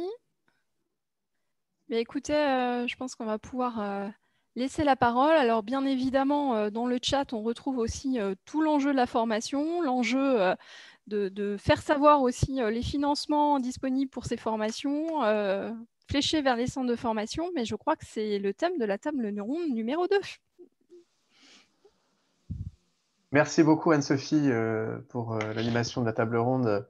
Ce timing parfaitement tenu. Merci à tous les intervenants et intervenantes pour ces échanges très riches qui viennent vraiment illustrer l'importance du guide et d'apporter d'ailleurs des réponses concrètes à des problématiques de terrain qu'on évoquait. Merci à toutes et à tous. J'invite désormais Adèle Dumay, donc qui est chargée de mission chez Infranum, pour nous présenter la table ronde 2, qui est liée aux enjeux RH du raccordement d'abonnés. Si les différents intervenants de cette table ronde peuvent se manifester en levant la main sur le Zoom, ça serait idéal. En toute cause, vous allez être mis sur scène. Adèle, je te passe la parole. Merci Guillaume pour ce passage et aussi Anne-Sophie pour l'introduction de cette table ronde. Donc en effet, je suis chargée de mission chez Infranum et je m'occupe donc des thématiques techniques et d'emploi. Et la Fédération Infranum est la Fédération des entreprises partenaires des territoires connectés et bien sûr membre d'Objectif Fibre. Donc, comme on l'a dit, cette deuxième table ronde est là pour voir comment les problématiques opérationnelles qui ont été présentées juste avant vont se décliner et quels impacts elles ont en termes d'emploi et de formation pour assurer donc, ces raccordements clients de qualité. Pour ce faire, j'ai avec moi des représentants donc, des entreprises, avec Laurence Weissenbacher, secrétaire générale du CERS et rapporteur du groupe de travail formation d'Objectif Fibre, et Xavier Ardouin, donc, qui est directeur de projet chez Engie Lineo, un représentant d'organismes de formation, la personne de Ghislain Richard, ingénieur de formation à l'AFPA. La filière des infrastructures numériques est quant à elle représentée par Jean-Pierre Gobert, donc directeur général du réseau du CRETEM, mais aussi rapporteur du groupe de travail formation du comité stratégique de filière des infrastructures numériques. Et enfin, nous avons aussi avec nous des représentants institutionnels avec Brigitte Prung, chargée de mission à la DGEFP, et Monsieur Bastien Collet, responsable de pôle à la NCT. Voilà. Et donc, pour commencer tout de suite, une première question pour Madame Weissenbacher. On vient de voir comment le guide pouvait répondre aux problématiques opérationnelles du raccordement client. Quelles sont les déclinaisons en fait, de ces enjeux en termes de formation? Oui, bonjour à toutes et à tous. D'après l'étude Ambroise Bouteille, Didier Cazes l'a rappelé tout à l'heure, les chiffres, les besoins en raccordement, les besoins sur recrutement sur la partie D3, ça représente près de 11 000 emplois en 2023. L'étude a bien souligné dans le cas des préconisations les enjeux formation, on l'a déjà rappelé au cours de la table ronde numéro 1, l'enjeu formation pour les techniciens qui vont faire le raccordement client et les techniciens également liés à la sous-traitance. J'ai vu sur le chat beaucoup de questions liées aux auto-entrepreneurs, donc c'est vraiment un enjeu important pour nous au sein d'Objectif Fibre et pour les entreprises que je représente. On l'a vu, la relation client et la qualité du travail bien fait, ça va conditionner en fait l'image que le grand public va retenir de la fibre optique, donc c'est important pour nous. Ce guide pratique, il contient 8 pages de description, et ça c'est important de le rappeler, c'est la première fois qu'un guide pratique d'Objectif Fibre contient autant de pages de description sur la partie formation. Le guide préconise une durée de formation de 5 jours pour un public d'apprenants qui a déjà des prérequis en matière d'infrastructure FTTH situés en amont des locaux et qui maîtrisent déjà les travaux de tirage et de pose des câbles. Ce guide, il comprend et il contient toutes les bases de la construction d'un référentiel de formation, avec un listing vraiment important de tous les savoirs techniques, des savoir-être à acquérir. Il y a tout un listing également des matériels, des équipements et des outillages à posséder. Donc, c'est important que tous les organismes de formation puissent se l'approprier. Ce qui est important aussi à souligner sur la partie plateau technique, c'est que les organismes de formation qui sont déjà référencés et qui seront dans le stade de renouvellement de leur référencement ou les candidats au référencement, ils devront renforcer en fait la partie indoor dans leur plateau technique en intégrant en fait un appartement pédagogique pour faire des travaux pratiques de percement et de rebouchage. Ça, c'est important. Cet appartement témoin va permettre en fait des mises en situation professionnelle pour la partie compétences relationnelles avec le client. Donc moi, j'invite tous les organismes de formation à concevoir des parcours en partant de ce guide, en enrichissant en fait sur la partie numérique également et en l'adaptant par rapport au profil. On va avoir des profils de demandeurs d'emploi, on va avoir des profils de nouveaux entrants, des jeunes, on va avoir des techniciens qui sont déjà formés sur la partie D1 et D2 qui vont devoir monter en compétences sur la partie D3. Donc voilà, il faut pouvoir construire une offre de formation structurée par rapport à ces différents profils. Alors, je me suis intéressée un petit peu à ce qui existe aujourd'hui sur le marché et j'ai interrogé les organismes de formation pour savoir ce qu'ils offrent aujourd'hui. Donc, merci à ceux qui ont bien voulu répondre. Aujourd'hui, la grande majorité des centres de formation, ils proposent des modules de formation de 2 à 25 jours. Certains proposent déjà une offre sur la partie D3 intégrée dans un parcours sur la D1 et la D2, on voit que ce n'est pas suffisant. Ils répondent à des demandes ponctuelles, que ce soit dans le cadre de Pôle emploi avec une POC, que ce soit des opérateurs ou des installateurs sur des sessions spécifiques, que ce soit des agences d'intérim. On voit que ce n'est pas encore suffisamment structuré. C'est plus des demandes ponctuelles. Certains proposent déjà une offre certifiante qui correspond soit à la validation d'un bloc de compétences du titre de technicien d'intervention télécom, soit à la création d'une certification spécifique sur le raccordement des boîtiers FTTH de l'abonné. Voilà. Tous mesurent l'importance de structurer une offre plus élaborée, que ce soit des modules courts pour des gens qui ont déjà tous les prérequis et qui ont besoin de se monter en compétence sur la partie des 3, ou une offre vraiment certifiante pour les collaborateurs, notamment des TPE, PME. Alors, au niveau de la branche, on s'est organisé dans le cadre de la prolongation des travaux de l'EDEC fibre optique et avec l'appui de Loco Consultis, on a engagé une démarche de création d'un CQP de raccordement abonné. La première étape a été franchie puisqu'on a rédigé une note d'opportunité qui a été validée par les partenaires sociaux du BTP, qui ont bien compris la nécessité de créer un référentiel spécifique et des outils d'évaluation. Donc voilà, on va s'atteler en 2021 à créer ce CQP de raccordement abonné avec un cabinet spécialisé qui va nous accompagner pour découper en blocs de compétences, toutes les compétences techniques et les compétences relationnelles. Ça, on l'a suffisamment souligné pour dire que c'était important. Voilà. Merci beaucoup, Laurence. Effectivement, ce CQP offre une belle opportunité pour la filière. Là, je m'adresse maintenant à Xavier Ardouin pour les entreprises. Vous, comment ce guide peut vous permettre justement d'accompagner la montée en compétences de vos salariés sur ce segment? Oui, bonjour à tous. Alors effectivement, nous, chez Engie Ineo, nous devons effectuer chaque jour plusieurs milliers d'interventions clients. Donc nous, on a un enjeu côté RH qui est évident pour trouver d'une part, garder, conserver, fidéliser, d'autre part, des collaborateurs qui vont disposer des talents très variés. Mes prédécesseurs dans la table ronde d'avant l'ont bien souligné, j'y reviendrai pas très longtemps, mais on a vraiment besoin d'avoir des gens qui ont une compétence technique forte. Bon, on appellera le savoir-faire, la compétence relationnelle, mais mes collègues l'ont souligné également, le savoir-être. Chez nos clients, on parle de posture client, de client-attitude, c'est vraiment des éléments très importants. J'y rajouterai une troisième composante qui est importante également, c'est la capacité organisationnelle de chacun de nos techniciens pour gérer son plan de charge tous les jours.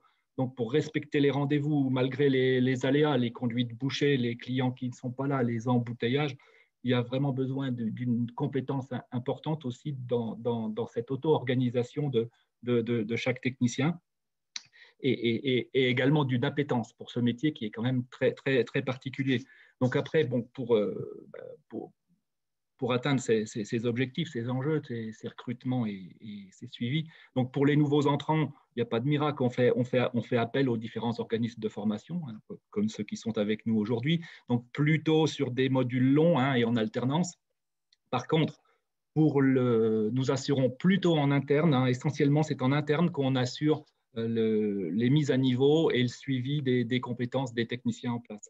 Alors, j'insiste, et par rapport à ce que j'ai vu sur le chat tout à l'heure, également, que ce soit pour les salariés d'Ineo comme pour ceux de tous les salariés de nos partenaires, qui sont nombreux. Et on a donc tout un système sur la base du volontariat. Nous avons un corps de salariés qui sont experts, qui sont exemplaires, que l'on nomme les maîtres de l'énergie et des télécoms au sein d'Ineo. Et ces salariés donc, organisent régulièrement des réunions d'information au point de départ équipe dans nos agences. Donc, c'est des réunions très courtes, sur un format d'un quart d'heure à une demi-heure sur un sujet particulier, une nouvelle box, un nouveau service d'un de nos opérateurs.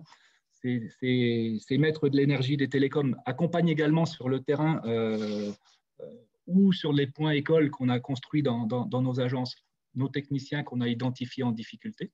On peut avoir un maître des télécoms qui passe une journée en accompagnement de terrain avec une équipe pour laquelle on a trouvé quelques difficultés. Nos tuteurs diffusent également des communications par flyer, par mail à tous nos salariés, ainsi qu'aux directions de toutes nos entreprises partenaires. Donc, on a vraiment tout tout cet aspect d'accompagnement en continu pour nos techniciens intervention clients. Et donc, dans ce contexte, le guide de raccordement, c'est évidemment un outil supplémentaire pour tous nos tuteurs pour dispenser ces formations. Il est vraiment très utile par sa qualité, par son exhaustivité. L'intérêt, c'est également la validité des informations qu'il contient, puisque c'est un métier en perpétuelle évolution, donc avoir un support frais, c'est vraiment bien. Et je dirais, si je peux me permettre, il est également intéressant par entre guillemets, son universalité, puisque malgré tout, on est confronté au cahier des charges des différents opérateurs, au STAS, etc. Et avec ce guide, on a un socle, un fond commun qui reprend tous les fondamentaux. Donc, c'est quelque chose qui est très intéressant et qui sera également facile à diffuser. On l'a vu dans l'intervention de tout à l'heure, quand il va devenir interactif. Voilà. Merci beaucoup, Monsieur Ardouin. Effectivement, hein, ça peut être une très belle initiative. Et vous avez mentionné le recours aux organismes de formation pour vos nouveaux entrants. Et je me tourne justement maintenant vers Ghislain Richard pour voir de quelle manière le guide justement vous aide à élaborer ces référentiels de formation pour former ces nouveaux entrants ensuite. Oui, bonjour à tous. Alors, le chapitre formation du guide s'adresse plus particulièrement aux organismes de formation professionnelle.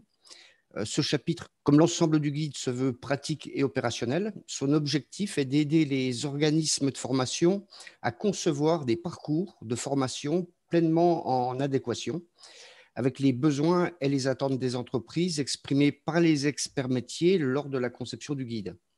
Donc, à travers une analyse didactique de l'activité de raccordement d'abonnés FTTH, les lecteurs trouveront l'inventaire des compétences professionnelles opérationnelles, c'est-à-dire pratiques, qui sont indispensables pour mener à bien les travaux particuliers qui font l'objet du guide. Donc, ces compétences sont déclinées en, ça a été dit, en savoir, savoir-faire et savoir-être. Les savoir-être ont été plusieurs fois soulignés lors de cette matinée. Marc Leblanc a justement rappelé en introduction l'importance des savoir-être dans les relations du technicien avec les clients. Et cette notion est pleinement embarquée dans les compétences. Et donc, ces compétences couvrent les différents aspects techniques abordés par le guide, de l'analyse d'un ordre de travail à la réception d'une installation par le client, en passant par le tirage et le raccordement des différents câbles. Donc, le chapitre formation propose également des travaux pratiques qui sont des reconstitutions de situations professionnelles. Donc, la stratégie pédagogique proposée est vraiment la mise en situation professionnelle au plus près possible de la réalité, en couvrant l'ensemble des compétences et des savoir-faire identifiés. Donc, en cohérence avec les différents travaux pratiques proposés, sont également listés l'essentiel de l'outillage, des équipements, de la matière d'œuvre et des consommables nécessaires. Enfin, le plateau technique extérieur et intérieur, puisqu'il y a bien deux parties. Le plateau technique donc nécessaire est décrit. Alors, il s'appuie sur le plateau technique objectif fibre décrit dans la brochure pratique parue en 2019. Il en reprend le réseau aérosouterrain extérieur, les chambres de tirage, les poteaux, la colonne montante intérieure qui est donc pleinement intégrée au plateau existant et enrichi d'équipements pédagogiques originaux pour des apprentissages spécifiques, d'ailleurs qui ont été évoqués, par exemple, des postes de perçage tout support, intérieur et extérieur. Donc, c'est une problématique qui avait été soulevée par Pascal Brélivet lors de la première table ronde. Ou encore, ça a été également évoqué, un appartement pédagogique donc, qui permet des jeux de rôle entre techniciens et clients et dans l'environnement du client. Et c'est là une des difficultés de cette activité, une de ses particularités, c'est d'être vraiment au contact du client. Ainsi, les compétences identifiées, les applications proposées, le plateau technique forment un dispositif de formation cohérent et opérationnel, centré sur le raccordement des abonnés FTTH. Voilà, comme dit, un chapitre qui se veut pratique et opérationnel, dans l'espoir que les organismes de formation s'en saisissent pour proposer rapidement les formations attendues au plus grand nombre. Voilà, je vous remercie. Merci beaucoup, Monsieur Richard. Et justement, là, ça me fait penser, vous parlez que les organismes de formation doivent se les approprier. Donc, Monsieur Gobert, vous avez deux casquettes. Tout d'abord, celle d'organisme de formation et c'est aussi celle du CSF Infrastructure Numérique. Donc, comment ce guide vous permet d'apporter justement une réponse aux entreprises à l'aide des outils décrits par Monsieur Richard? Et puis, quelle perspective il donne aussi aux entreprises pour la suite? Bien, merci Adèle et bonjour à tous. Alors, en tant qu'organisme de formation, donc le guide est déjà téléchargé, donc il fait partie des bases, puisque c'est important. Et si on regarde aujourd'hui les différents critères Calliope, qui dictent davantage notre métier, voilà, c'est important d'avoir ce type de document qui permet de faire le lien entre besoins entreprises, bonnes pratiques métiers et réalisation dans nos organismes de formation. Nous accueillons beaucoup de primo-entrants dans la profession au travers d'actions certifiantes dans un format d'alternance. Beaucoup de contrats d'apprentissage, environ 80% de contrats d'apprentissage dans le réseau du Creté. Je rappelle d'ailleurs au passage que les mesures gouvernementales en faveur de la relance de l'apprentissage sont toujours en vigueur, avec l'aide de 8 000 € à destination de l'entreprise qui accueille un apprenti. Tout ça, c'est important et c'est valable jusqu'au 28 février 2021. C'était une parenthèse au passage. Pour revenir au guide, nous l'utilisons bien sûr dans le cadre de l'alternance, mais également pour la formation de demandeurs d'emploi, de salariés. Et puis pour nous, dans un fonctionnement en réseau, comme c'est le cas pour le réseau du Creté, ça nous permet d'avoir un cadre de référence commun et puis qui garantit une certaine harmonisation des prestations de formation, quel que soit le lieu de réalisation. Le contenu, il a été décrit, mais bien sûr, c'est important de s'appuyer sur les différentes situations, les 9 situations qui sont décrites, d'insister sur tout l'aspect pratique, effectivement, le détail qui est important pour l'abonné final, sur le percement, le pose de la goulotte, la discrétion du câblage. Voilà, tout ça, c'est primordial. Et puis, bien sûr, associé, et je le répète derrière d'autres, mais à la partie relationnelle, dont le technicien devra faire preuve lorsqu'il sera en relation avec l'abonné final. Voilà. Ma seconde casquette dans l'intervention, c'est celle de rapporteur du groupe de travail emploi-formation du CSF Infrastructure Numérique. Donc pour rappel, le comité stratégique de filière infrastructure numérique a été signé il y a presque un an maintenant, avec 4 grands défis pour accompagner finalement la suite de la transition numérique. Avec premier défi qui est préparé à l'arrivée de la 5G, qui sera une technologie complémentaire qui permettra de nouveaux usages, qui permettra autant pour le grand public que pour les entreprises et les institutions d'aller plus loin dans la transition numérique. Deuxième défi, ce sera la construction des territoires intelligents en lien avec les collectivités.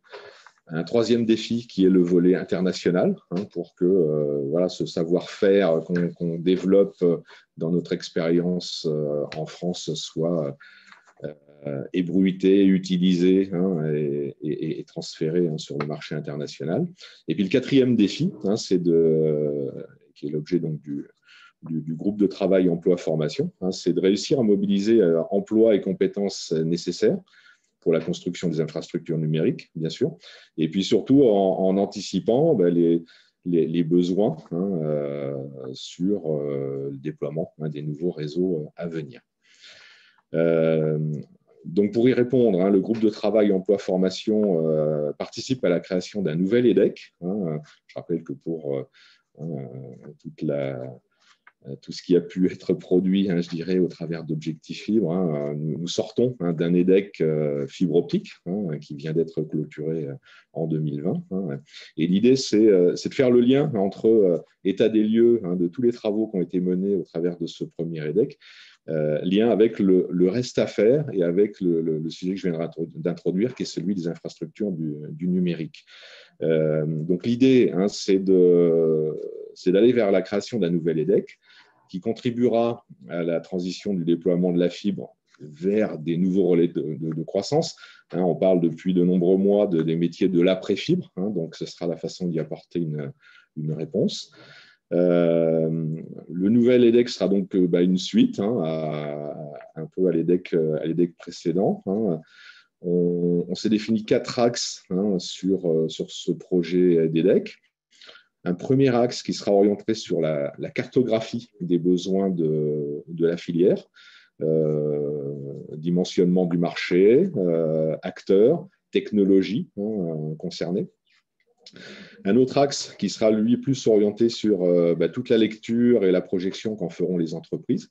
Donc, cet axe s'oriente sur tout l'accompagnement de gestion prévisionnelle des emplois et des compétences à destination des entreprises, TPE, PME, grands groupes.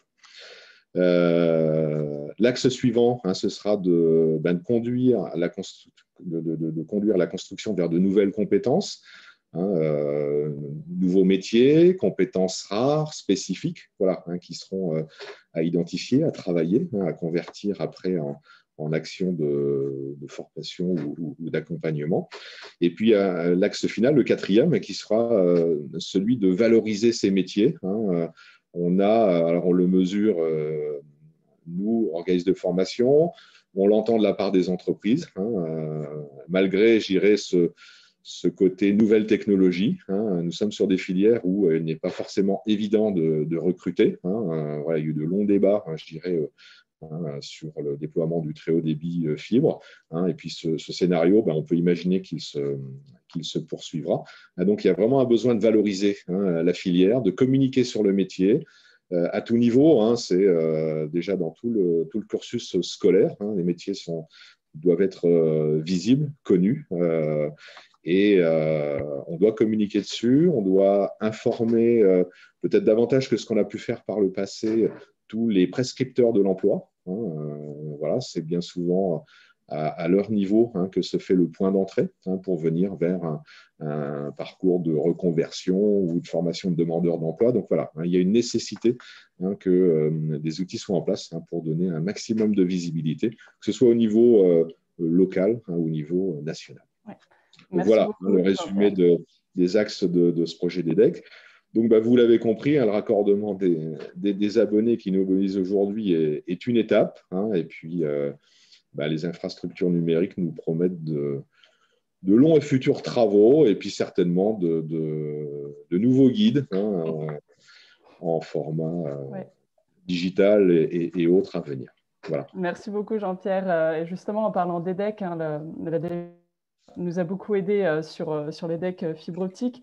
Et justement, en termes de formation et d'expérimentation, peut-être Brigitte Prung nous parler un peu plus de comment le guide peut jouer un rôle pour accompagner ces expérimentations en termes de formation. Bonjour à tous, merci.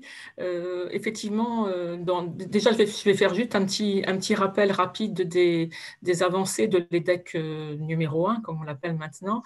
Effectivement, cet EDEC, c'est pour préciser un petit peu ce que c'est qu'un EDEC, c'est un engagement entre l'État et les filières sur l'emploi et les compétences. Et ces actions sont menées par le ministère du Travail en collaboration avec l'ANCT sur ce projet, puisque c'est eux qui suivent le plan très haut débit. Donc le premier EDEC était vraiment sur la mise en place du plan très haut débit. Donc c'est vrai que c'était surtout les travaux d'installation qui étaient à l'honneur à cette époque. Et donc cet EDEC a permis d'outiller la filière. Je pense que ça a été utile sur les cartographies des métiers, sur la cartographie des formations. Tous ces éléments, vous les retrouvez sur le site d'Objectif Fibre. Et puis, il y a eu pas mal d'études aussi, dont la dernière, qui date de juin dernier, qui donne les visions d'emploi, les 30 000 emplois nécessaires pour le déploiement de la fibre, et puis qui phase effectivement toutes les étapes à venir. Et puis des avancées en formation. Je voudrais citer le pack fibre qui a été développé par Constructis, et puis les formations aussi, les expérimentations en réalité virtuelle que nous avons pu expérimenter aussi dans cet EDEC. Donc là, effectivement, vous déposez un nouveau projet. Donc ce projet, il sera examiné dans le cadre du plan d'investissement dans les compétences par une commission qui se réunira en février prochain.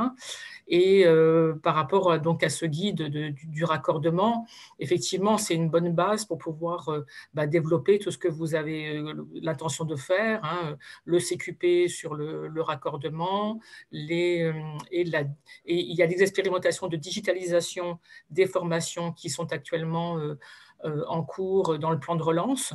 Donc, c'est aussi une manière de pouvoir accélérer la formation. Et on vous accompagnera dans ce nouveau travaux. Et donc, rendez-vous en février pour le démarrage de cette nouvelle DEC dont j'espère qu'il aura effectivement pouvoir avoir le feu vert de cette commission. Merci beaucoup, Brigitte, pour ces mots sur ces encouragements pour ce deuxième projet d'EDEC. On va maintenant passer à une dernière question, cette fois pour la NCT. Monsieur Collet, le raccordement abonné a été identifié comme l'une des priorités de la NCT. Et quel rôle, du coup, comment ce guide vient servir cet objectif de l'État? Oui, effectivement, bonjour à tous. Le raccordement d'abonnés, c'est ce que voit le grand public du plan France Très Haut Débit. Ça sera la mesure de son succès. En ce sens, l'État y est particulièrement attentif. Alors, attentif évidemment au volume d'abonnés raccordés. On l'a dit, il reste plusieurs dizaines de millions de locaux à raccorder. Et là-dessus, aujourd'hui, les indicateurs sont plutôt positifs. Près de 3 millions de raccordements en un an d'après les dernières données de l'ARCEP. Et la France est le premier pays européen en croissance annuelle d'abonnés d'après les données de l'IDAT, le deuxième en termes de volume d'abonnés, juste derrière l'Espagne, mais au vu de la différence de croissance, il est probable qu'on risque de les dépasser très rapidement. Donc, il est important de maintenir, voire d'amplifier ces volumes de raccordement. Et donc, pour ça, le besoin en emploi reste important. Ça a été montré très bien. Il y a un pic évalué à 27 000 emplois entre desserte et raccordement en 2022. L'État est également attentif à rendre effectivement raccordable l'ensemble des locaux déclarés comme tels, y compris dans les zones les plus rurales. Il convient de ne laisser personne au bord de la route. Mais c'est un sujet que Zakaria Alayan abordera tout à l'heure dans son intervention, donc je ne vais pas en dire beaucoup plus. Surtout, l'État est attentif à la qualité des raccordements. Et je pense que c'est là que le bas blesse aujourd'hui. Il est indispensable d'améliorer la façon dont sont réalisés ces raccordements, évidemment sans ralentir la capacité de raccordement de masse. Ça passe par un effort accru en termes de formation des intervenants. Côté ANCT, nous avons depuis longtemps été et nous sommes toujours convaincus de l'importance de la formation pour la réussite du plan France Très Haut Débit. C'est notamment le sens de l'implication de l'ANCT dans le premier EDEC fibre optique dont vient de parler Brigitte. Évidemment, s'il y a un nouvel EDEC infrastructure numérique, ce que nous appelons de nos voeux, nous y participerons également. Voilà. Sur ces EDEC, Brigitte en a parlé, je ne vais pas revenir en détail dessus. Juste peut-être un point, insister sur l'importance d'avoir un volet raccordement fibre optique dans le nouvel EDEC. Je crois que c'est vraiment très important. Pour revenir sur le guide, il nous semble que ce nouveau guide Objectif Fibre pose un référentiel de bonnes pratiques pour réaliser des raccordements conformes à l'état de l'art. Ça a été très abondamment montré, notamment par Didier dans sa présentation. Ce guide est le fruit d'un large consensus de la communauté des opérateurs et des industriels, sur lequel on peut donc et on doit s'appuyer. Il est très opérationnel. On a vu des exemples de cas pratiques. Et puis, il y a notamment ce nouveau format interactif qui doit permettre de le rendre utilisable par le maximum de personnes.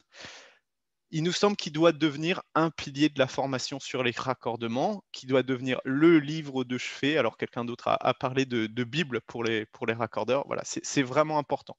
Nous invitons donc l'ensemble des organismes de formation et des entreprises de raccordement à s'en saisir et à se l'approprier dans le cadre de la formation des techniciens. Voilà ce que je voulais dire. Merci de m'avoir écouté. Merci beaucoup, Bastien. Et puis, donc, merci à tous les intervenants pour vos éclairages sur ces enjeux en termes de formation sur le raccordement final. On l'a vu, le guide peut vraiment servir de socle pour réaliser ces formations et avoir des raccordements finaux de qualité pour répondre donc aux besoins sur ce segment. Guillaume, est-ce qu'on a le temps pour une petite question peut-être, ou je vois qu'on a dépassé de 2 minutes? Non, je t'en prie, vous pouvez encore prendre une question. Je te laisse le soin de sélectionner le thème que tu juges le plus prioritaire. Ce n'est pas une tâche facile parce que j'ai eu beaucoup de questions.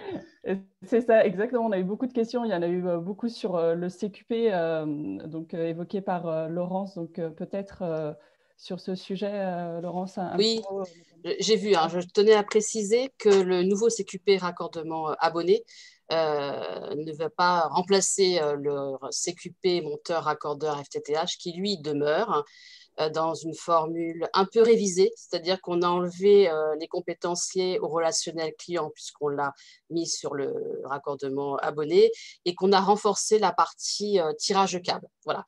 Donc le raccordement D1, D2 demeure. On continue grâce à notre réseau d'organismes de formation partenaires de le dispenser. Donc on a énormément de sessions chaque année.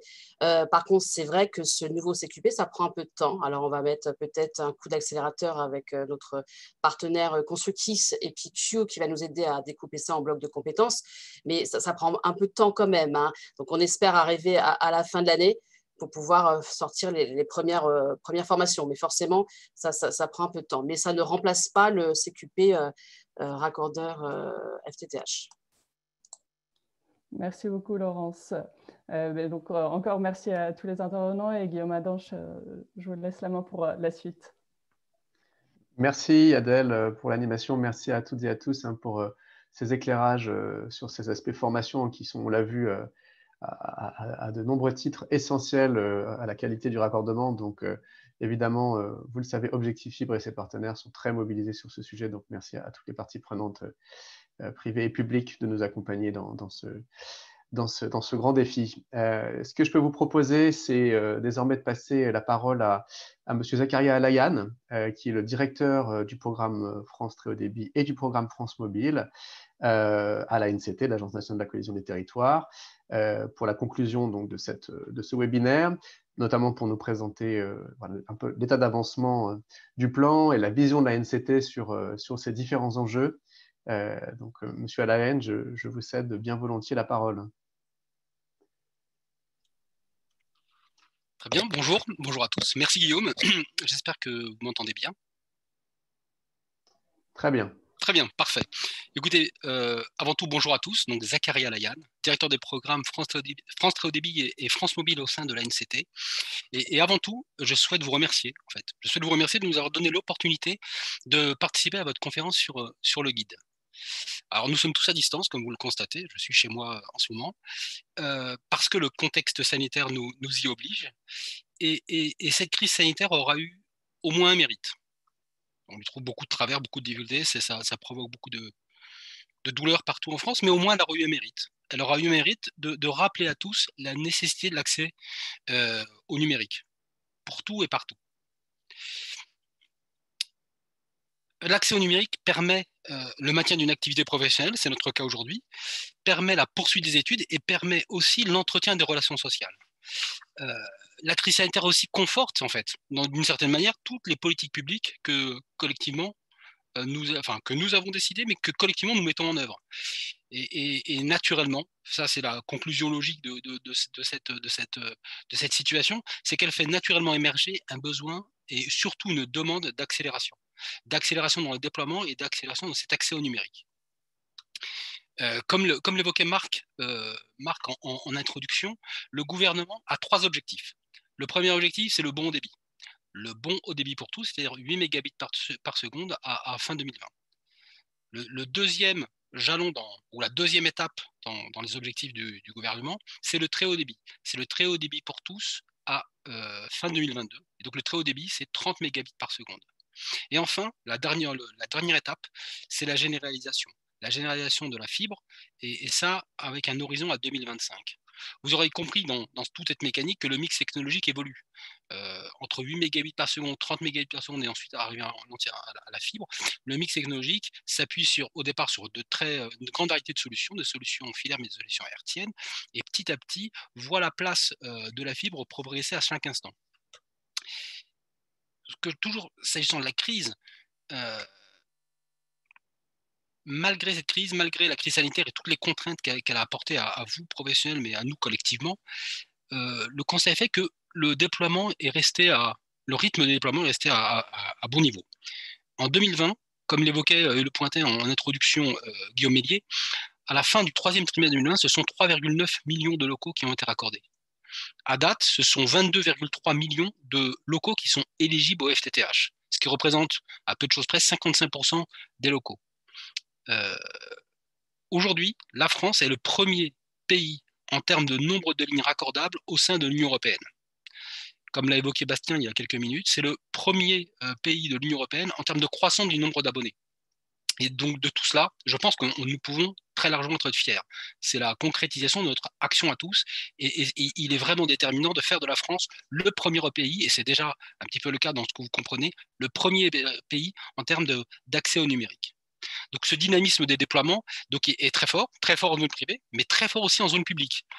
Et là, à ce titre, je vous rends hommage à tous, à l'ensemble des acteurs, à tous les acteurs, à tous leurs niveaux, à toutes leurs contributions à chacun, qui permet aujourd'hui d'être fiers de cette grande avancée. Alors, maintenant, je vous ai parlé il y a quelques minutes de la généralisation de la fibre à 2025. On n'y est pas encore dans l'ensemble des territoires. Évidemment, les travaux sont en cours, mais au-delà des travaux en cours, le gouvernement a décidé de mobiliser les crédits du plan de relance pour permettre de compléter le financement d'un certain nombre de réseaux d'initiatives publiques. Ce sont la vingtaine de territoires, de départements, qui n'ont pas encore une ambition de généralisation. Donc voilà, l'État, lui, va faire sa part de l'effort. Il va financer cette vingtaine de départements. Et pour cela, dans les tout prochains jours, nous allons publier un cahier des charges pour cette réouverture de ce qu'on appelle le guichet FSN, et permettre à cette vingtaine de territoires, de départements, de venir nous déposer un dossier. Et là, la fenêtre de tir, ce sera dans les prochains jours, donc mi-décembre jusqu'à mi-février, pour qu'ensuite nous puissions instruire et financer leurs projets. Pour nous, c'est vraiment déterminant. Ça, c'est la première action du plan de relance. Donc la généralisation pour l'ensemble des territoires, dans les zones d'initiative publique. Ensuite, et Bastien, on l'a évoqué, nous sommes très attentifs à l'effectivité des raccordements. Et donc, nous souhaitons travailler avec l'ensemble des acteurs pour trouver des solutions aux raccordements complexes. Alors, ce qu'on appelle le raccordement complexe, c'est tous les raccordements qui, dans la pratique, ne sont pas réalisés. Parce que, et j'ai entendu des intervenants dans la première table ronde l'évoquer, et c'est une réalité, parce que le génie civil n'est pas accessible, parce que le génie civil peut être dans certaines situations inexistant. Et en fait, dans la pratique, on considérerait que qu'un local est raccordable, mais en fait, dans la pratique, il n'est pas raccordé. Donc, le taux d'échec est beaucoup trop haut et on ne peut pas se contenter d'une telle situation. Il faut que, quelle que soit la zone, particulièrement dans les zones rurales, parce que ce sont bien les zones les plus complexes, on trouve des solutions. Donc voilà, vous avez compris, l'État, avec l'ARCEP et en bonne intelligence avec l'ensemble des acteurs, voilà, nous allons travailler dans les prochains mois, prochaines semaines, engager des expérimentations, donc premier semestre 2021, pour mettre en place quelque chose, un dispositif qui permettrait, qui nous garantira que tous les locaux puissent être effectivement raccordés. Enfin, nous sommes particulièrement attentifs à la qualité des composants étudiés. L'une de vos intervenantes l'a évoqué, c'est vraiment quelque chose auquel nous sommes particulièrement sensibles. Là, les réseaux en cours de déploiement, les réseaux que vous déployez, auxquels nous contribuons tous, ce sont des réseaux qui auront devant eux plusieurs dizaines d'années d'exploitation. On ne peut pas imaginer que des composants qui ne répondent pas à l'état de l'art puissent être utilisés. C'est simplement inenvisageable pour nous. Et donc, on y sera attentif. On mènera un certain nombre d'actions. Nous avons déjà commencé quelques tâches, quelques actions avec des territoires, avec des collectivités pour nous garantir de cela. Et on continuera parce que c'est vraiment notre objectif, c'est nous construire ce nouveau réseau et lui garantir des perspectives. Et donc, lui garantir des perspectives sur plusieurs dizaines d'années. Comme l'a évoqué Marc en introduction, nous souhaitons maximiser toutes les chances de voir le raccordement final pouvoir être réalisé dès la première tentative. C'est vraiment, vraiment déterminant. J'ai parlé il y a quelques minutes de raccordements complexes, justement ceux qui ont connu des échecs. Mais d'une manière générale, il nous faut absolument trouver le moyen de rendre ce raccordement effectif dès la première tentative.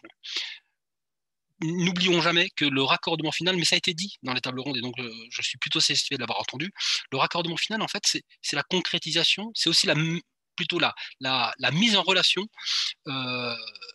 entre vous et nos concitoyens, l'abonné, le client final. Elle est d'autant plus déterminante que cette intervention rentre dans la vie des gens, dans leur zone de vie. Et toute cette attention particulière que vous devez porter, que j'entends que vous portez, elle est vraiment déterminante. N'oublions pas que ce dont on parle aujourd'hui, en fait, c'est la promesse. C'est la promesse finale faite à nos concitoyens. Donc, nous devons tous y être particulièrement attentifs, tant dans le processus que la qualité des interventions. Et par cela, le guide que vous avez préparé collectivement, par sa richesse, vient répondre à tous ces enjeux, tant dans les bonnes pratiques qu'il propose qu'en ciblant des formations adaptées. Parce qu'il est pédagogique, parce qu'il est très pratique, le guide aujourd'hui apparaît essentiel. C'est à se demander pourquoi on ne l'a pas fait émerger plus tôt.